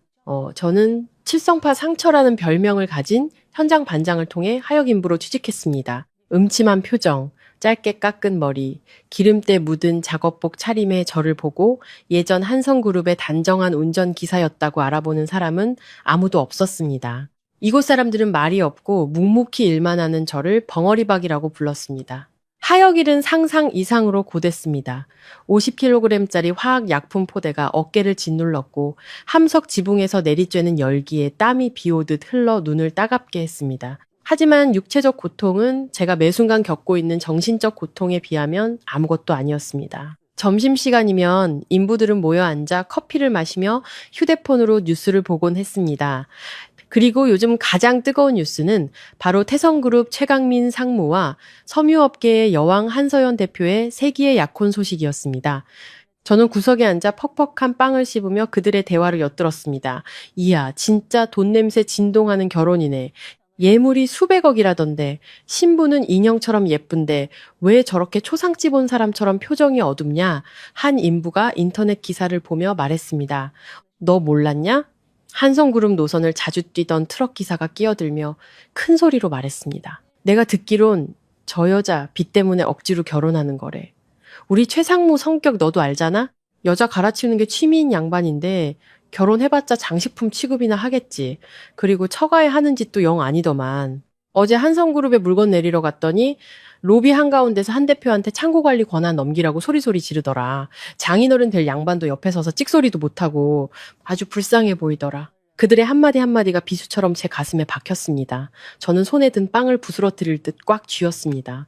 서연 씨, 대체 어떤 일을 겪고 있는 겁니까? 최강민은 당신을 차지하는 것뿐만 아니라 당신의 의지를 꺾고 당신과 당신 가족을 그의 노예로 만들려 하고 있었습니다. 저는 목이 매는 빵을 억지로 삼키며 분노를 억눌렀습니다. 섣불리 행동해서는 안 된다는 것을 알고 있었습니다. 저는 지금 호랑이 굴 안에 있었습니다. 작은 실수 하나가 제 목숨을 앗아갈 수 있었고 서연 씨를 구할 희망도 물거품이 될 수 있었습니다. 사흘 정도 일하자 저는 이 창고의 비정상적인 운영 방식을 파악하기 시작했습니다. 창고는 두 구역으로 나뉘어 있었습니다. 일반 화물을 다루는 A구역은 누구나 드나들 수 있었지만 가장 안쪽에 위치한 B구역은 별도의 경비팀이 삼엄하게 지키고 있었습니다. B구역은 밤 12시부터 새벽 3시까지만 문을 열었습니다. 그곳으로 들어가는 컨테이너 트럭들은 모두 번호판이 낯설었고 짐칸은 방수포로 단단히 덮여 있었습니다. B구역의 하역 인부들 또한 최강민의 직속 부하들로 일반 인부들보다 3배나 높은 급여를 받았고 A구역 인부들과의 교류는 절대 금지되었습니다. 저는 현장 반장인 칠성파 상처에게 접근했습니다. 그는 돈을 밝히고 술을 좋아했습니다. 그날 밤 저는 얼마 안 되는 일당을 털어 좋은 소주와 안주를 사서 그를 인부 숙소로 초대했습니다. 술이 들어가자 칠성파 상처가 혀 꼬부라진 소리로 말하기 시작했습니다. 자네 힘 하나는 장사야. 계속 잘하면 B구역 팀으로 넣어주지. 거긴 돈은 많이 주지만 입 다물고 돈만 받아야 하는 곳이야. 전 순진한 척하며 그에게 술을 더 따라주었습니다. B구역이 뭐 그렇게 대단한 곳입니까, 반장님? 거기도 그냥 집 나르는 곳 아니에요? 칠성파 상처가 눈을 가늘게 뜨고 목소리를 낮춰 비밀스럽게 속삭였습니다. 조용히 해. 거긴 전부 위험한 물건들이야. 듣자 하니 수입 금지된 독성 염색 화학 약품이라던데 엄청 독하지만 값은 엄청 싸대. 최상무가 그걸 들여와서 라벨만 싹 바꿔서 대기업에 파는 거야. 그중에 그 양반 약혼녀 회사라는 한성그룹인가 거기도 있고 진짜라고. 심장이 쿵쾅거렸습니다. 제 예상대로였습니다. 최강민은 한성그룹을 불법 물품을 처리하는 뒷마당으로 삼고 있었습니다. 만약 이 원료로 옷을 만든다면 소비자들은 피부병에 걸릴 수도 있었고 그렇게 되면 한성그룹이라는 이름은 영원히 사라질 것이었습니다. 그리고 최강민은 유유히 이득을 챙기고 발을 뺄 것이었습니다. 혹시 거기 들어가 볼 방법은 없을까요? 너무 궁금해서요. 제가 떠보듯 물었습니다. 칠성파 상처가 질색하며 손사래를 쳤습니다. 너 미쳤냐? 거기 경비들은 전부 조폭 출신의 전기 충격기까지 갖고 있어.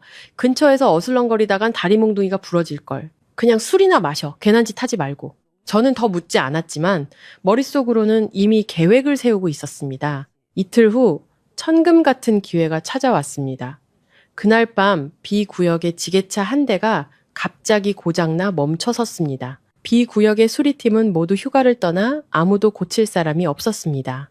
그런데 물건은 동이 트기 전에 급히 옮겨야 했습니다. 창고 관리자가 수리할 사람을 찾으러 다급하게 뛰어다녔습니다. 숙소에 누워있던 저는 그 소리를 듣고 벌떡 일어나 달려나갔습니다. 제가 지게차 고칠 줄 압니다. 예전에 정비공으로 일했었습니다. 관리자가 의심스러운 눈으로 저를 보며 손전등을 제 얼굴에 비쳤습니다. 네가? 벙어리박 네가? 확실해. 만약 더 망가뜨리면 네 평생 월급으로도 못 갚을 줄 알아.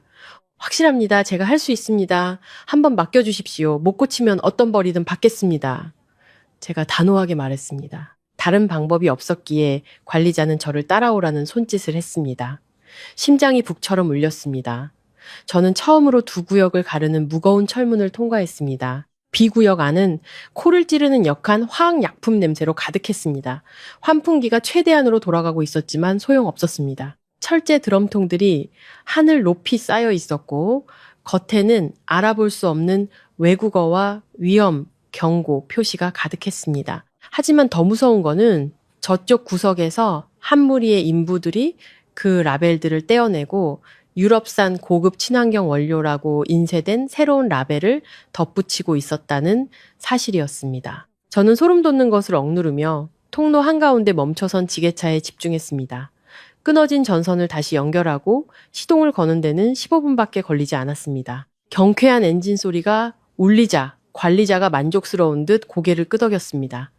쓸만하네. 이제 수리 끝났으니 당장 나가. 여긴 네가 놀 곳이 아니야. 저는 고개를 숙이며 연장을 챙기는 척 했습니다. 그러다 일부러 스패너 하나를 드럼통 너미 깊숙한 곳으로 떨어뜨렸습니다. 연장을 떨어뜨렸네요. 금방 줍겠습니다. 연장을 줍는 척 안으로 기어 들어간 저는 재빨리 소매에 숨겨둔 휴대폰을 꺼냈습니다. 동영상 촬영 모드를 켜고 라벨이 교체되고 있는 화학약품 통들과 원래 라벨 그리고 가짜 라벨을 빠르게 촬영했습니다. 뭐가 그렇게 오래 걸려? 관리자의 고함 소리가 들렸습니다. 아, 여기 있네요. 금방 나갑니다. 저는 휴대폰을 주머니에 서둘러 쑤셔 넣고 겁에 질린 표정으로 밖으로 나왔습니다. B구역 문을 나서자 죽다 살아난 듯 안도의 한숨이 나왔습니다. 등은 땀으로 흠뻑 젖어 있었습니다. 증거는 확보했지만 이것만으로는 부족했습니다. 이 물건들이 정확히 어디로 가는지, 그리고 가장 중요한 최강민이 발뺌할 수 없도록 장부와 서류가 필요했습니다. 바로 그때 검은색 마이바흐 한 대가 저를 스쳐 지나 창고관리 사무실로 향했습니다. 저는 그 번호판을 알아봤습니다.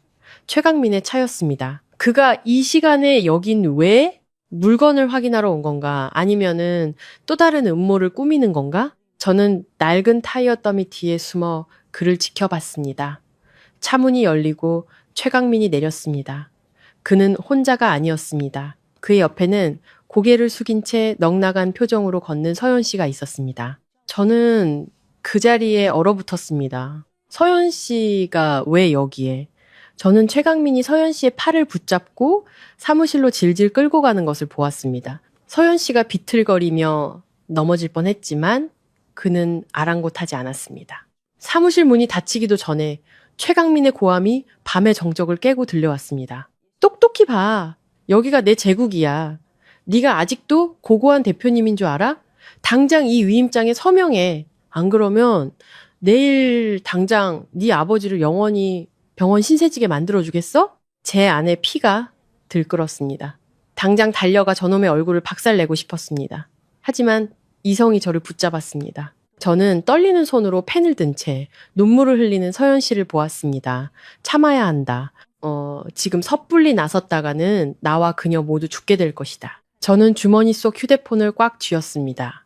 이 안에 증거만으로는 부족했지만 서연 씨의 등장과 최강민의 태도는 제게 새로운 단서를 주었습니다. 그는 서연 씨에게 관리 권한을 위임하라고 협박하고 있었습니다. 불법 물품을 한성그룹으로 넘기는 것을 즉시 합법화하려는 것이었습니다. 저는 동맹이 필요했습니다.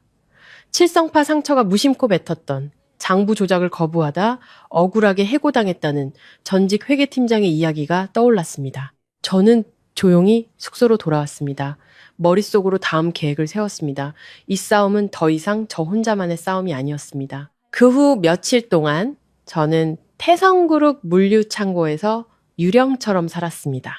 낮에는 정체를 숨기기 위해 무거운 화물포대에 머리를 박고 일했고 밤에는 창고 관리팀의 움직임 하나하나를 눈에 불을 켜고 관찰했습니다. B구역에 잠입했던 그날 밤 이후 저는 최강민이 대규모 원료 조작 네트워크를 운영하고 있다는 것을 확신했습니다. 하지만 제가 찍은 영상은 빙산의 일각에 불과했습니다.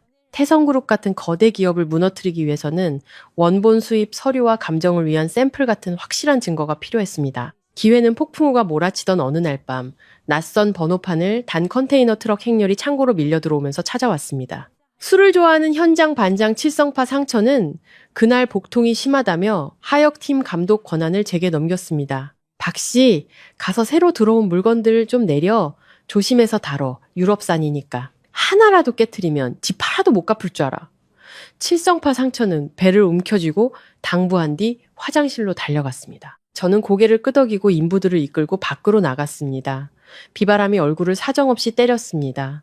거대한 컨테이너들이 노란 조명 아래 음산하게 서 있었습니다. 첫 번째 컨테이너 문이 열리자 코를 찌르는 역한 냄새가 터져나와 근처에 있던 인부들이 코를 막고 기침을 해댔습니다. 젠장, 무슨 원단이 이렇게 냄새가 고약해? 한 인부가 투덜거렸습니다. 저는 낮게 소리쳤습니다. 빨리들 움직여. 잔말 말고 비에 젖겠다. 저는 확인차 트럭 위로 올라갔습니다. 안에는 파란색 플라스틱 드럼통 수백 개가 쌓여 있었습니다. 겉에는 이탈리아어로 된 라벨이 빼곡히 붙어 있었고 절대적으로 안전한 친환경 섬유 염료라고 적혀 있었습니다. 하지만 지난 10년간 온갖 화물을 실어 나르며 쌓은 경험으로 저는 진짜와 가짜를 구별하는 법을 알고 있었습니다. 박 반장님, 2차 끝났습니다. 다음 차로 옮길까요? 한 인부의 목소리가 저를 현실로 돌려놓았습니다. 저는 황급히 라벨을 다시 붙이고 트럭에서 뛰어내렸습니다. 그래, 계속해.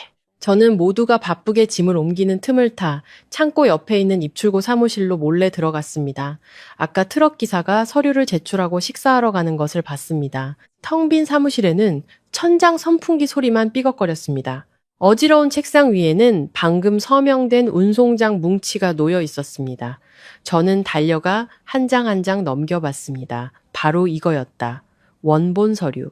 거기에는 이 화물의 출처가 국경 너머의 한 화학 공장이며 수입 가격은 리터당 500원으로 거의 공짜나 다름없다고 명시되어 있었습니다. 그런데 바로 옆에 놓인 태성그룹이 한성그룹으로 보낼 출고 송장에는 리터당 50영원이라고 적혀 있었습니다. 그는 100배의 차익을 남기고 있었습니다. 다른 사람의 피와 땀 위에 세워진 거대한 숫자였습니다. 저는 휴대폰을 꺼내 모든 서류를 촬영했습니다. 그리고 증거물로 남기기 위해 붉은 직인이 찍힌 원본 운송장, 귀퉁이를 작게 찢어 주머니에 쑤셔 넣었습니다. 막 빠져나가려는데 복도에서 구둣발 소리와 함께 최강민의 호탕한 웃음소리가 들려왔습니다. 오늘 입고 끝나는 대로 내일 바로 한성그룹으로 넘겨. 내 와이프가 공장 돌리느라 급하다더라고. 저는 심장이 잦는 것 같았습니다. 도망칠 곳이 없었습니다. 문은 하나뿐이었고 최강민이 그쪽으로 오고 있었습니다. 주위를 둘러봤지만 20제곱미터 남짓한 이 작은 방에는 구석에 놓인 낡은 철제 캐비닛 외에는 숨을 곳이 없었습니다. 저는 숨을 죽이고 캐비닛과 곰팡내 나는 벽 사이의 좁은 틈으로 몸을 구겨 넣었습니다. 먼지와 거미줄이 얼굴에 달라붙었지만 소리 한 번 내지 못했습니다. 문이 벌컥 열리고 최강민이 창고 관리자와 함께 들어왔습니다. 형님 걱정 마십시오. 이탈리아산 라벨은 부하들 시켜서 전부 다 붙여놨습니다. 아주 그럴듯합니다. 관리자가 아첨하며 웃었습니다. 최강민은 의자에 주저앉아 제가 숨어있는 곳 바로 옆 책상에 다리를 올렸습니다. 그는 담배에 불을 붙여 깊게 빨아들인 뒤 연기를 자욱하게 내뿜었습니다. 좋아. 이번 일만 잘 처리되면 두둑하게 챙겨주지. 아, 그리고 예전에 그 늑다리 회계팀장, 김 부장 말이야. 요즘 소식 없나? 관리자가 머리를 극적였습니다. 네, 아직 잠잠합니다, 형님. 지시로 허위 장부 서명을 거부하다 잘린 뒤로 자취를 감췄습니다. 부하들 시켜서 사방을 뒤졌는데도 안 보입니다. 최강민이 코웃음을 쳤습니다. 반드시 찾아내. 그 늙은이는 내 비밀을 너무 많이 알고 있어. 만약 경찰이나 기자들 손에 들어가면 골치 아파져. 찾으면 깔끔하게 처리해. 김 부장이라는 이름을 듣자 심장이 요동쳤습니다. 이것이 바로 제가 찾던 마지막 퍼즐 조각이었습니다. 방금 찍은 서류들은 최강민이 이 화물에 대해 사기를 쳤다는 증거는 되지만 그를 감옥에 보내려면 그 회계팀장이 가진 검은 장부가 필요했습니다. 최강민은 담배를 다 피우고 일어나 바지를 털었습니다. 자, 이제 와이프 드레스 피팅하는 거 보러 가야지. 중요한 날이 코앞인데 모범적인 남편 연기도 잘해야지. 안 그래? 그는 비웃으며 밖으로 나갔습니다. 관리자도 쪼르르 따라 나갔습니다. 발소리가 완전히 멀어진 후에야 저는 숨어있던 곳에서 기어 나왔습니다. 몸은 굳어 있었고 땀으로 흠뻑 젖어 있었습니다. 저는 책상 위에 서류를 보며 결의를 다졌습니다. 이제 조작된 서류 사진도 있고 내일 이 화물이 옮겨지면 서연 씨에게 닥칠 위험도 알게 되었다. 그리고 가장 중요한 살아있는 증인인 전 회계팀장 김 부장의 존재도 알게 되었다. 예전에 서연 씨가 그분을 존경심을 담아 언급했던 기억이 났다. 청렴한 분으로 한 회장님 밑에서 일하다가 협력사 지원 업무로 파견되었다고 했다. 만약 그가 최강민의 추격을 피해 도망치고 있다면 분명 최강민이 상상도 못할 곳에 숨어 있을 것이다. 서연 씨가 김 부장님의 고향이 소금밭이 펼쳐진 외딴 바닷가 마을이라고 했던 말이 떠올랐다. 은퇴하면 그곳으로 돌아가 연부로 조용히 살고 싶다고 하셨다고. 그날 밤 저는 어머니가 위독하다는 핑계로 일을 그만뒀다. 며칠간의 하역일로 번 얼마 안 되는 돈을 챙겨 그 소금기 가득한 바닷가 마을로 가는 야간 버스에 몸을 실었다. 시간이 없었다. 모레가 약혼식이자 그 화물이 본격적으로 생산에 투입되는 날이었다. 저는 제 시간에 김 부장님을 모시고 돌아가기 위해 죽음과 경주해야만 했다. 새벽녘, 버스는 저를 군내 도로 삼거리에 내려주었습니다. 소금기 섞인 바닷바람이 얼굴을 때렸고 중부 해안 지역의 뼛속 시린 추위가 느껴졌습니다. 저는 낡은 배낭을 고쳐매고 제 희미한 기억 속 김 부장님의 고향인 소금마을로 가는 오토바이 택시를 잡았습니다. 소금마을은 하늘과 맞닿은 끝없는 하얀 염전 사이에 자리 잡고 있었습니다. 이곳의 햇볕은 혹독했습니다. 이른 아침인데도 태양은 머리 위에서 불을 뿜는 듯 했습니다.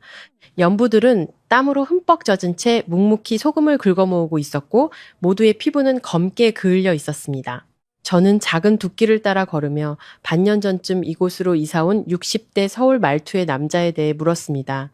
마을 사람들은 저를 경계하는 눈빛으로 쳐다봤습니다. 빚쟁이나 나쁜 사람으로 생각하는 듯 했습니다. 오전 내내 끈질기게 물어본 끝에 한 노파가 밭끝에 외따로 서 있는 허름한 오두막을 가리켜 주었습니다.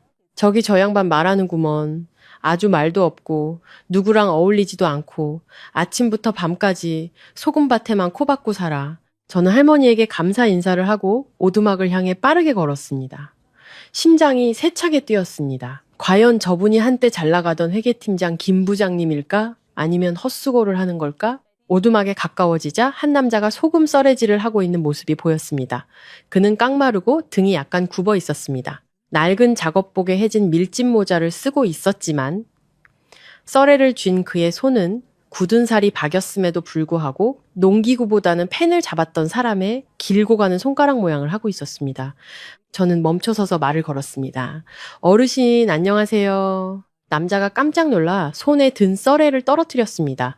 그는 찹 돌아섰고 그 눈은 경계와 두려움으로 가득 차 있었습니다. 얼굴은 서쑥했고 수염과 머리카락은 희끗희끗했습니다.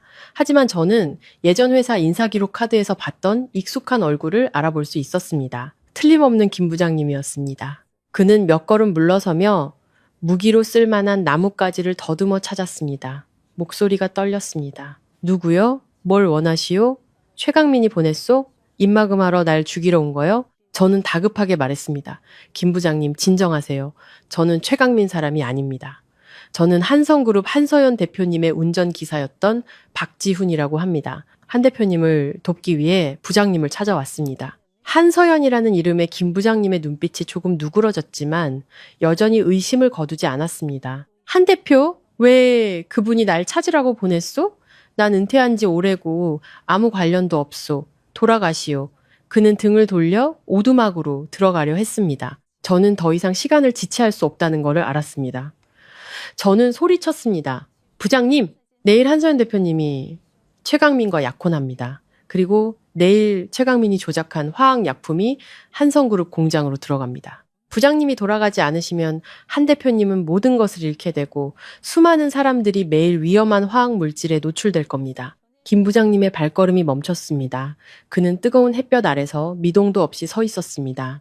그의 어깨가 떨렸습니다. 잠시 후 그가 돌아섰습니다. 목소리가 갈라져 있었습니다. 뭐라고 했소? 유해 화학 약품이라고? 최강민 그놈이 감히 그런 짓까지 한단 말이오? 저는 그에게 다가가 휴대폰을 꺼내 창고에서 몰래 찍은 영상과 조작된 서류 사진들을 보여주었습니다. 보십시오. 이건 제가 목숨을 걸고 구해온 증거입니다. 그놈은 저급한 원료를 들여와 원단을 염색하고 있습니다. 이 분야에 계셨으니 그 결과가 얼마나 끔찍할지 잘 아실 겁니다. 김 부장님은 떨리는 손으로 휴대폰을 받아들고 사진들을 넘겨보았습니다. 유해 경고 라벨이 뜯겨나간 것을 보자 그의 얼굴이 새하얗게 질렸습니다. 그는 염전 바닥에 주저앉아 고통스럽게 머리를 감싸 쥐었습니다. 세상에, 악마 같은 놈. 돈에 미친 줄은 알았지만 악마일 줄이야. 예전에 그놈이 허위장부 서명을 강요했을 때 난 견디지 못하고 도망쳤소. 그저 돈이나 빼돌리는 줄 알았지. 감히 사람 목숨까지 해칠 줄은 몰랐소. 저는 그의 옆에 앉아 낮은 목소리로 말했습니다. 부장님, 두려워하시는 거 압니다. 평화를 찾아 이곳으로 도망치셨겠지만 부장님의 침묵이 악을 돕고 있습니다. 부장님께서 존경했던 옛 상사의 딸인 한서연 대표님이 지금 그놈에게 속아 벼랑 끝으로 내몰리고 있습니다. 그녀의 가족이 풍비박산 나기 직전입니다. 김 부장님이 저를 올려다봤습니다. 하지만 최강민 그놈은 힘이 막강하오. 예전에 내가 입이라도 뻥끗하면 조폭을 보내온 가족을 해치겠다고 협박했소. 난 늙어서 죽어도 괜찮지만 고향에 있는 처자식들이 두렵소. 저는 그의 앙상한 손을 굳게 잡았습니다. 이해합니다. 하지만 이번엔 혼자가 아니십니다. 제가 이미 경찰 경제팀에 신고했습니다. 그들은 최강민의 내부 장부를 잘 아는 살아있는 증인만 있으면 수사 자료를 보강해 긴급 체포영장을 발부할 수 있다고 했습니다. 오직 부장님만이 그의 검은 장부에 담긴 암호를 풀 수 있습니다. 부장님께서 나서주시면 최강민은 즉시 체포될 겁니다. 더는 누구도 해칠 수 없게 될 겁니다. 저는 그의 눈을 깊이 들여다보며 간절하게 말했습니다. 부장님의 직업적 양심을 생각해 주십시오. 그 제품을 사용하게 될 사람들을 생각해 주십시오. 그리고 그 어떤 불행도 겪어서는 안 될 착한 한서연 대표님을 생각해 주십시오. 부장님께 간청합니다. 세찬 바닷바람이 그의 밀짚 모자를 날려버렸습니다. 모자는 소금기 어린 땅 위를 뒹굴었습니다. 김 부장님은 오랫동안 침묵하며 햇살 아래 반짝이는 하얀 염전을 바라봤습니다. 아마도 두려움과 양심 사이에서 치열하게 싸우고 있었을 겁니다. 마침내 그는 천근만근의 짐을 내려놓듯 길게 한숨을 쉬었습니다. 그는 일어나 바지에 먼지를 털었습니다. 그의 눈빛은 이상할 정도로 단호해져 있었습니다. 자네 말이 맞네. 난 너무 오래 도망쳤어. 평생 돈과 장부를 지키는 일을 했는데 내 숫자들이 범죄로 더럽혀지는 걸 더는 볼 수 없네. 그가 저를 돌아보며 말했습니다. 내가 돌아가겠네. 아직 태성그룹의 진짜 회계 데이터 전체를 백업해둔 USB를 배낭 밑바닥에 숨겨두었지. 그것이 최강민에게 내려질 사형 선고가 될 걸세. 저는 기뻐서 소리를 지를 뻔했습니다. 감사합니다, 부장님. 정말 감사합니다. 지금 바로 떠나야 합니다. 시간이 없습니다. 김 부장님은 고개를 끄덕이고 서둘러 오두막으로 들어가 낡은 옷 몇 가지를 챙겼습니다. 가세박 기사. 늙었지만 뼈는 아직 단단하네. 이번에야말로 그놈과 끝장을 보겠어. 정의가 이기는지 돈이 이기는지 한번 보자고. 우리는 서둘러 소금 마을을 떠나 바람을 거슬러 도시로 돌아가는 버스에 올랐습니다. 돌아가는 길은 멀고도 험했고 제 마음은 불타는 듯 초조했습니다. 버스 안에서 김 부장님은 비닐로 몇 겹이나 싼 작은 USB를 꺼내 제게 보여주었습니다. 이것이 내 목숨이자 한성그룹의 희망일세. 자네가 가지고 있게. 만약 오는 길에 내게 무슨 일이 생기면 이걸 경찰에 넘겨주게. 저는 USB를 손에 꽉 쥐었습니다. 그 무게가 느껴졌습니다. 작지만 그 안에는 정의와 제가 사랑하는 여인의 미래가 담겨 있었습니다. 걱정 마십시오, 부장님. 제 목숨을 걸고 부장님과 이것을 지키겠습니다. 버스는 어둠 속을 달렸습니다. 저는 눈을 감고 내일 벌어질 일들을 상상했습니다. 시계가 오전 7시를 가리킬 때 버스는 터미널에 멈췄습니다. 도시는 이미 분주한 일상으로 깨어나고 있었습니다. 하지만 제게 오늘 하루는 끊어질 듯 팽팽한 활시위처럼 더디고 긴장되게 흘러갔습니다. 저는 김 부장님을 경찰서 근처의 한적한 모텔로 모셨습니다. 그곳에서 씻고 휴식을 취하며 마음의 준비를 하시도록 했습니다. 그리고 저는 정장 대여점으로 달려가 가장 단정한 검은색 정장을 빌렸습니다. 며칠간의 고생으로 야윈 제 몸에는 조금 컸지만 상관없었습니다. 오전 9시 한성그룹과 태성그룹의 약혼식 겸 합병 계약식이 최고급 호텔에서 열렸습니다. 축하화환이 길게 늘어섰고 언론과 기자들이 입구를 가득 메웠습니다. 모두가 이것을 세기의 결혼, 두 비즈니스 제국의 완벽한 결합이라고 칭송했습니다. 하지만 그 화려한 껍데기 속에 추악한 음모와 당사자의 눈물이 숨겨져 있다는 것을 아는 사람은 거의 없었습니다. 저는 하객들 틈에 섞여 아직 취소되지 않은 낡은 직원 출입증 덕분에 보안 검색대를 통과했습니다. 연 회장은 크리스탈 조명으로 눈부시게 빛났습니다. 최강민은 와인잔을 든 채 특유의 의기양양한 미소를 짓고 서 있었습니다. 그는 하얀 턱시도를 입고 있어 동화 속 왕자님처럼 보였지만 아래를 내려다보는 그의 눈빛에서는 오만함이 흘러나왔습니다. 그리고 서연 씨, 그녀를 보자 심장이 받는 것 같았습니다. 서연 씨는 순백의 약혼 드레스를 입고 화려하게 화장을 했지만 얼굴에는 아무런 표정이 없었습니다. 퉁퉁 부은 눈은 허공을 향해 있었습니다. 그녀는 최강민 옆에 서 있었지만 마치 다른 세상에 있는 듯 외롭고 차가워 보였습니다. 한 회장님 내외는 앞자리에 앉아 억지 미소를 지으며 하객들을 맞이하고 있었지만 한 회장님의 손은 계속해서 떨려 의자 팔걸이를 꽉 잡고 있었습니다. 사회자가 낭낭한 목소리로 외쳤습니다.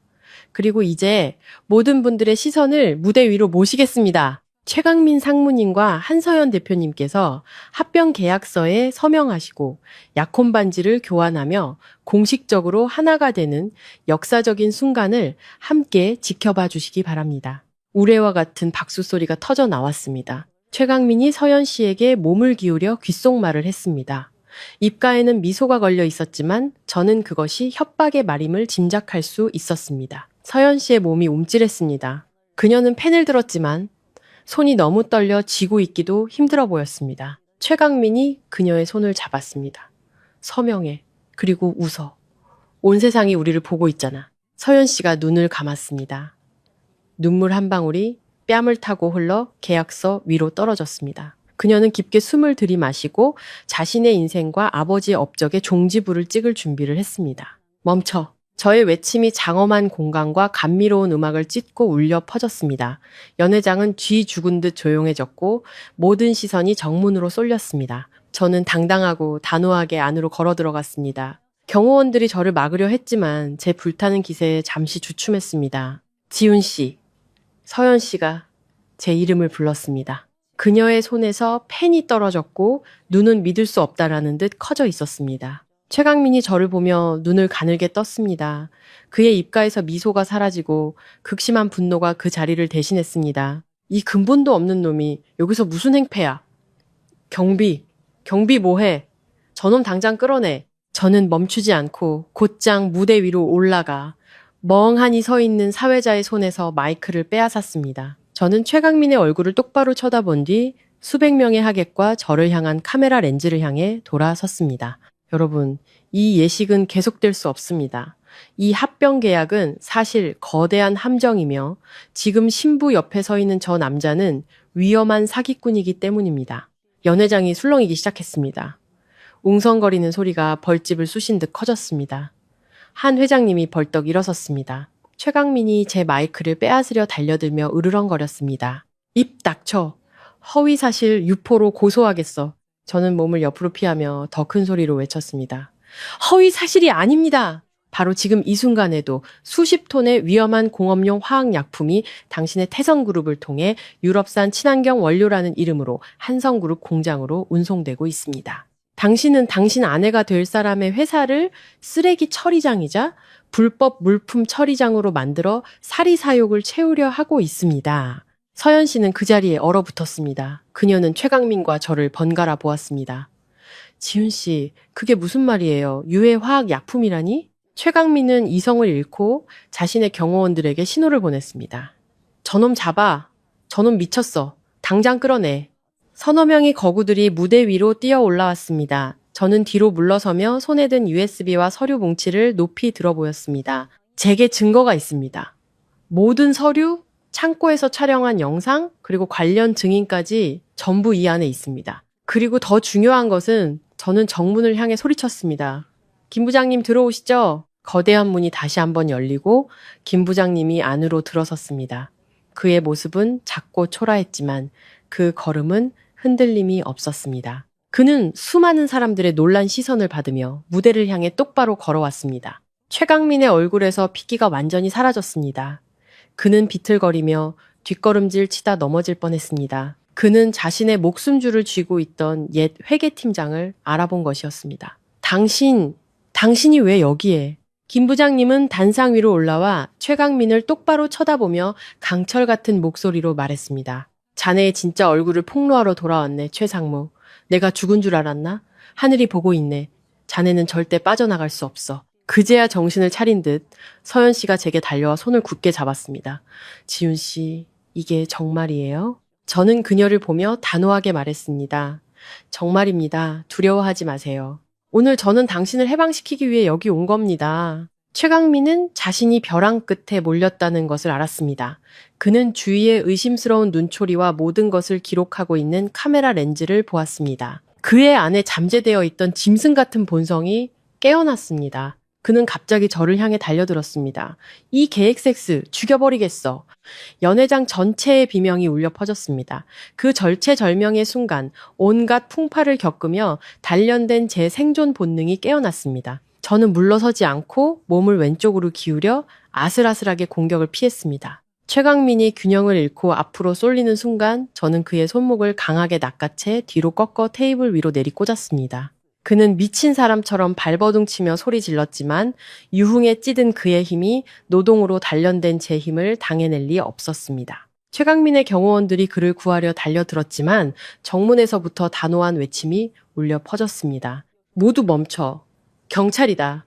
경찰들이 순식간에 들이닥쳐 현장을 제압했습니다.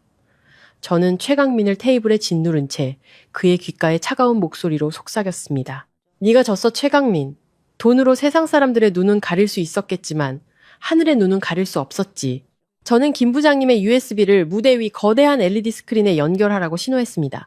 제가 폭풍을 치던 밤 B구역 창고에서 몰래 찍었던 영상이 공개되었습니다. 연 회장은 숨을 죽였고 그 끔찍한 광경에 모두가 소름 끼쳐 했습니다.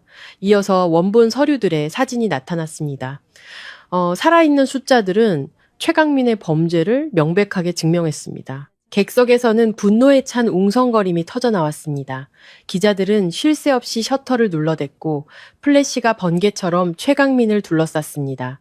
방금 전까지 그에게 축배를 들던 사업 파트너들은 이제 그를 괴물 보듯 혐오스러운 눈으로 쳐다봤습니다. 초라한 모습의 김 부장님이 마이크 앞에 섰습니다. 그의 목소리는 떨렸지만 힘이 있었습니다. 여러분, 저는 태성그룹의 전 회계팀장이었던 김성철입니다. 제가 증인으로 서겠습니다. 그의 모든 범죄 행각이 기록된 검은 장부는 이미 경찰에 제출했습니다. 김 부장님의 증언은 최강민에게 남은 마지막 신뢰마저 박살내는 결정타였습니다. 최강민은 그제야 풀려났습니다. 그는 비틀거리며 서 있었습니다. 옷은 흐트러지고 머리는 헝클어져 있었습니다. 그는 경멸의 시선에 둘러싸인 채 외톨이가 된 자신을 보았습니다. 더 이상 도망칠 곳이 없다는 것을 깨달았습니다. 갑자기 그는 제 옆에 얼어붙어 서 있는 서연 씨를 향해 손가락질하며 미친 듯이 소리쳤습니다. 이 나쁜 년, 전부 너 때문이야. 내가 이렇게까지 한 건 다 망해가는 내 놈들 회사 때문이었다고. 내 돈이 아니었으면 네 아버지랑 네가 세운 한성그룹은 진작에 길바닥에 나 앉았을 거야. 고마워하기는커녕 저 운전기사 놈이랑 한패가 돼서 날 함정에 빠뜨려? 서연 씨는 자신이 하마터면 남편이라고 부를 뻔했던 남자를 쳐다봤습니다. 그녀의 눈에는 더 이상 두려움이나 체념이 없었습니다. 오직 극심한 경멸만이 남아 있었습니다. 그녀는 한 걸음 앞으로 나아가 최강민과 마주섰습니다. 그녀의 작은 손이 허공을 갈랐고 사무실에서보다 더 강력한 따귀가 최강민의 뺨에 내리꽂혔습니다. 그것은 한 가문의 각성과 자존심이 담긴 따귀였습니다. 입 닥쳐! 서연 씨의 외침이 연 회장을 가득 메웠습니다. 당신의 더러운 일에 우리 가족을 끌어들이지 마. 우리는 가난해질 수도 있고 파산할 수도 있어. 하지만 당신처럼 양심을 팔지는 않아. 당신이 한성그룹을 구했다고? 아니, 당신은 우리를 당신의 이익을 위한 쓰레기 처리장으로 만들려 했어. 당신은 구세주가 아니라 악마야. 말을 마친 서연 씨는 손가락에 끼고 있던 값비싼 약혼 반지를 빼서 최강민의 얼굴에 던져버렸습니다. 반지는 바닥에 떨어져 그의 값싼 명예처럼 정처 없이 굴러갔습니다. 나는 이 약혼을 즉시 파기할 것을 선언하며 한성그룹은 명예회복을 위해 당신을 끝까지 고소할 것입니다. 객석에 앉아있던 한 회장님은 가슴을 부여잡고 늙은 얼굴 위로 눈물을 흘렸습니다. 그는 자신의 딸이 얼마나 성장했고 강하며 굳건한지를 보았습니다. 그는 딸을 강요했던 것을 후회했지만 딸이 제자리로 돌아온 것이 자랑스러웠습니다. 최강민은 뺨을 감싸준 채 굴욕감에 얼굴이 일그러져 서 있었습니다. 그는 서연 씨에게 복수하려 달려들었지만 제가 재빨리 그녀 앞을 가로막았습니다. 제 넓은 어깨가 제가 사랑하는 여인을 보호했습니다. 저는 불타는 눈으로 최강민을 쏘아봤습니다. 다시는 그녀에게 손댈 생각 마. 이제부터 그녀를 지킬 사람은 위선자인 네가 아니라 나다. 그때 경찰서장이 무대 위로 올라왔습니다. 최강민은 수백 개의 눈과 카메라 렌즈 앞에서 연행되었습니다. 고개를 푹 숙인 그의 모습에서는 더 이상 권위 있는 상무의 위엄을 찾아볼 수 없었습니다. 연 회장의 소란이 점차 잦아들었습니다. 저는 뒤돌아 서연 씨를 보았습니다. 그녀는 화려하지만 폐허가 된 무대 한가운데 서서 가는 어깨를 부들부들 떨고 있었습니다. 그녀는 저를 보며 눈물을 터뜨렸습니다. 고통 때문이 아니라 안도감 때문이었습니다. 지훈 씨, 서연 씨가 목맨 소리로 제 이름을 불렀습니다. 저는 두 팔을 벌렸습니다.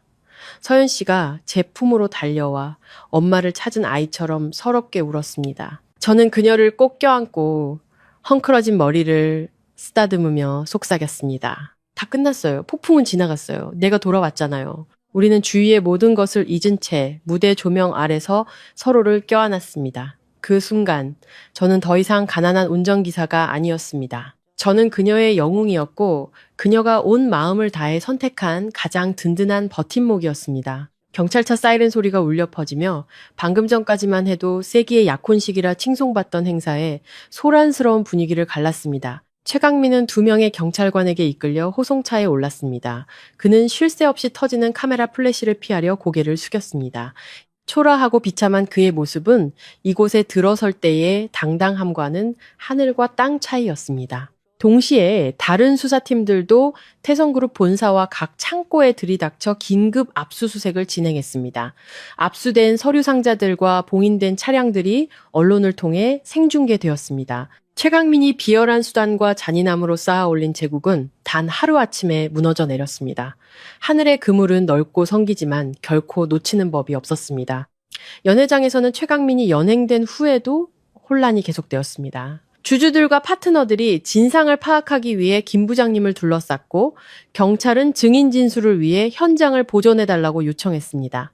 저는 한쪽 구석으로 물러서서 가벼워진 마음을 느꼈습니다. 한서연은 다시 강인한 여장부로 돌아왔지만 이번에는 그녀의 눈빛이 더 이상 외로워 보이지 않았습니다. 사람들이 흩어지자 김 부장님이 제게 다가와 어깨를 두드렸습니다. 박 기사, 고맙네. 자네 덕분에 이 늙은이가 과오를 바로잡을 기회를 얻었어.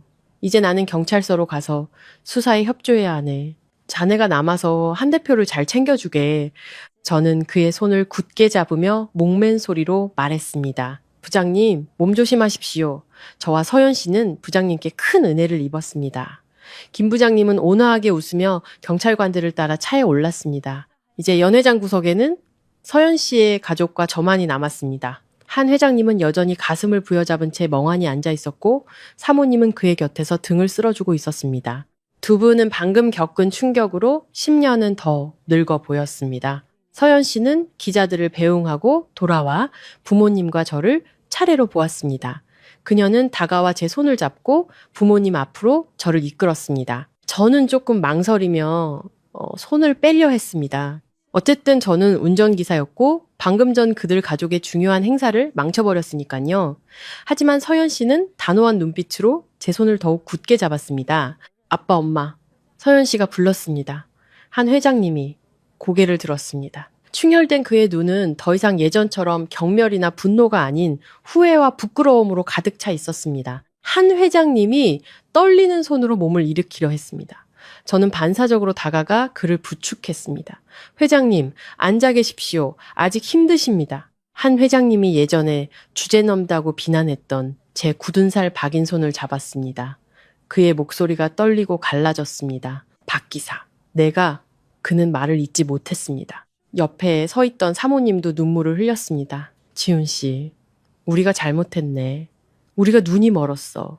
눈앞의 이익과 헛된 자존심 때문에 하마터면 우리 서연이를 호랑이 굴로 밀어넣을 뻔했어. 자네를 해고하고 억울한 누명까지 씌웠는데 자네는 원망도 않고 우리 가족 모두를 구해줬구먼. 저는 당황하며 말했습니다. 두 분, 그런 말씀 마십시오. 제가 한 모든 것은 서연 씨를 위해서였고 또한 제 양심이 악인이 활개치는 것을 용납할 수 없었기 때문입니다. 저는 두 분을 한 번도 원망한 적 없습니다. 부모로서 자식 잘 되기를 바라는 마음은 다 똑같지 않습니까? 최강민이 너무나 교활했을 뿐입니다. 한 회장님이 고개를 저었습니다. 주름진 뺨위로 눈물이 흘렀습니다. 아니, 내 잘못일세. 내가 사람의 인격보다 돈을 더 중시했어. 소위 격이 맞는 사람끼리 만나야 행복하다고 생각했지. 하지만 오늘 깨달았네. 돈은 잃어도 다시 벌 수 있지만 내 딸을 위해 목숨을 걸어줄 사람을 만나는 건 정말 어려운 일이라는 걸. 그는 저와 서연 씨의 손을 잡아 두 손을 포겠습니다. 내가 자네에게 사과하네. 그리고 고맙네. 앞으로 자네만 괜찮다면 우리 서연이 곁에 남아 이 아이를 지켜주게. 나는 늙어서 사람 보는 눈도 멀었어. 이제 더는 저 아이들 일에 관여할 면목도 없네. 서연 씨가 울음을 터뜨리며 아버지를 껴안았습니다. 아빠, 저도 코끝이 찡해졌습니다. 지난 며칠간의 굴욕과 억울함이 이 늙은 아버지의 떨리는 손길 앞에서 모두 녹아내리는 듯 했습니다. 저는 돈도 지위도 필요 없었습니다. 그저 그녀의 가족에게 인정받고 제가 사랑하는 여인의 곁에 당당히 설 수 있기만을 바랐습니다. 회장님, 걱정 마십시오. 제 평생을 바쳐 서연 씨를 돌보겠다고 약속합니다. 회사 일은, 폭풍은 지나갔으니 이제 우리 함께 다시 일으키면 됩니다. 부부가 힘을 합치면 못할 일이 어디 있겠습니까? 사모님이 눈물을 닦으며 미소 지었습니다. 그래. 사람이 있으면 된 거지. 우리 다시 시작하면 돼. 우리 네 사람은 폐허가 된 연회장 한가운데 서 있었지만 마음은 이상하리만치 따뜻했습니다. 밖은 비가 그치고 눈부신 황금빛 햇살이 앞으로 나아갈 길을 비추기 시작했습니다. 거짓과 기만이 사라지고 진심과 사랑만이 남은 인생의 새로운 장이 열리고 있었습니다. 운명의 그날로부터 석 달 후 도시의 하늘은 더 높고 푸르러 보였습니다. 여름의 장대비는 물러가고 사랑과 새로운 시작의 계절인 가을의 부드러운 황금빛 햇살이 찾아왔습니다. 예상대로 우리는 한성그룹 사무실에서 수많은 어려움에 직면했습니다. 합병 계약을 파기하고 진실을 밝힌 후 회사 주가는 폭락했고 은행들은 대출을 꺼렸으며 파트너들은 재정 능력에 의구심을 품었습니다. 서윤 씨는 너무 지쳐서 회사를 팔아 빚을 갚고 싶어 한 적도 있었습니다. 하지만 바로 그 힘든 시기에 단결의 힘이 진정으로 빛을 발했습니다. 저는 더 이상 차문 앞에서 기다리는 운전기사가 아니었습니다. 소매를 걷어붙이고 서연 씨와 함께 폭풍의 중심으로 뛰어들었습니다. 지난 10년간의 운송업계 경험을 살려 저는 서연 씨를 도와 물류 시스템 전체를 재정비하고 낡은 체제가 남긴 불필요한 중간 비용을 절감했습니다. 저는 국내 전통공예 마을들을 직접 찾아다니며 깨끗한 원료를 확보해 비싼 수입품을 대체했습니다. 한 회장님은 건강이 좋지 않으셨지만 딸에게 정신적 버팀목이 되어주기 위해 매일 회사에 출근하셨습니다. 사모님은 완전히 변했습니다. 더 이상 스파나 사교 모임에 가지 않았습니다. 대신 집에서 맛있는 도시락을 싸서 우리 사무실로 가져다 주셨습니다. 소박하지만 어머니의 사랑이 담긴 그 도시락은 서연 씨가 굳건히 나아갈 힘이 되어 주었습니다. 기적은 바로 그 선함에서 시작되었습니다. 언론이 소비자를 보호하기 위해 파트너의 비리를 용감하게 폭로한 서연 씨의 이야기를 대대적으로 보도하자 사람들은 한성그룹 브랜드에 호의적인 시선을 보내기 시작했습니다.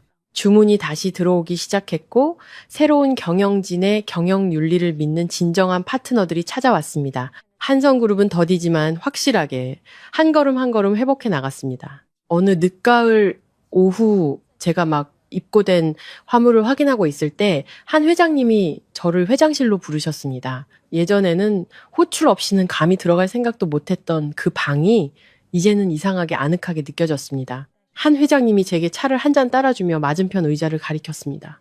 앉게, 아들. 아들이라는 그의 호칭이 어찌나 자연스럽고 다정하게 들리던지. 네. 아버님 부르셨어요? 한 회장님이 제 앞으로 서류철 하나를 밀었습니다. 운영총괄 부사장 임명장일세. 나와 이사진이 모두 동의했네. 지난 몇 달간 자네가 보여준 능력과 노력을 생각하면 이 자리는 자네에게 완벽하게 어울려. 이 자리를 맡아서 서연이와 함께 이 회사를 이끌어주게. 저는 임명장과 한 회장님을 번갈아 보았습니다. 그가 진심으로 제게 보답하고 싶어하고 더 이상 누구도 저를 운전기사라고 무시하지 못하도록 걸맞은 명분을 주려 한다는 것을 알았습니다. 하지만 제 마음속에서 명예는 결코 목표가 아니었습니다. 저는 서류철을 부드럽게 그에게 다시 밀어주며 미소 지었습니다. 아버님, 저와 모두를 믿어주셔서 감사합니다. 하지만 이 직책은 받지 않겠습니다. 한 회장님이 놀라 미간을 찌푸렸습니다. 왜 그러나? 자리가 마음에 안 드나? 아니면 아직도 예전 일 때문에 나를 원망하는 건가? 아닙니다, 아버님. 저는 고개를 저었습니다. 원망하는 마음은 전혀 없습니다. 다만 저는 제가 누구인지 잘 압니다. 저는 몸으로 뛰는 일, 차량을 관리하는 일에는 능하지만 에어컨 나오는 사무실에 앉아 서류에 서명하는 일은 제게 맞지 않습니다. 서연 씨에게는 업무 압박을 나눌 남편도 필요하지만 그녀의 식사와 잠자리를 챙겨주고 안전하게 출퇴근시켜줄 사람도 필요합니다. 만약 우리 부부 둘 다 높은 자리에 앉아 일에만 매달린다면 누가 우리 가정의 불을 지키겠습니까, 아버님? 저는 그의 손을 잡았습니다. 저는 물류팀장으로 남고 싶습니다. 그리고 제 손으로 직접 운전대를 잡고 아내와 아이들을 매일 아침 출근시키는 사람이 되고 싶습니다. 제게는 그 어떤 임원 자리보다 그 자리가 더 중요합니다. 제 운전대 뒤에는 제 세상 전부가 타고 있으니까요. 한 회장님은 한참 동안 저를 뚫어져라 쳐다봤습니다. 그리고 그의 눈에 눈물이 그렁그렁 맺혔습니다. 그는 고개를 끄덕이며 제 손을 토닥였습니다. 그래, 자네 말이 맞네. 자네 결정을 존중하겠네. 우리 서연이가 몇 생을 닦아야 자네 같은 남편을 만날 수 있었을까. 한 달 후 우리의 결혼식이 열렸습니다. 5성급 호텔도 수천 명의 하객도 초호화 웨딩카도 없었습니다. 우리는 가족의 정원에서 소박하고 따뜻한 파티를 열었습니다. 하객은 양가 가족과 이제는 우리 회사의 재무 고문이 되신 김 부장님, 그리고 저와 동고동락했던 동료 인부들과 기사들 몇십 명이 전부였습니다. 서연 씨는 단순하고 청초한 웨딩드레스를 입고 머리에는 하얀 장미 한 송이를 꽂았습니다. 그녀는 행복으로 가득 차 눈부시게 아름다웠습니다. 저는 신랑 정장을 입고 꽃으로 장식된 길끝에서 그녀를 기다렸습니다. 한 회장님이 서연 씨의 손을 잡고 천천히 걸어왔습니다. 제게 딸의 손을 넘겨주며 그는 속삭였습니다. 내 인생의 보물을 자네에게 맡기네. 소중히 다뤄주게. 걱정 마십시오, 아버님. 제 목숨을 다해 그녀를 지키겠습니다. 저는 감동에 젖어 떨리는 목소리로 답했습니다. 우리는 가장 사랑하는 사람들 앞에서 반지를 교환했습니다. 거창한 맹세는 없었습니다. 저는 그저 서연 씨의 눈을 깊이 들여다보며 말했습니다. 나 같은 가난한 운전기사를 사랑해줄 용기를 내줘서 고마워요. 당신에게 세상에서 가장 부유한 삶을 약속할 수는 없지만 세상에서 가장 행복한 여자로 만들어주겠다고 약속할게요. 서연 씨가 울었습니다. 행복의 눈물이 뺨을 타고 흘렀습니다.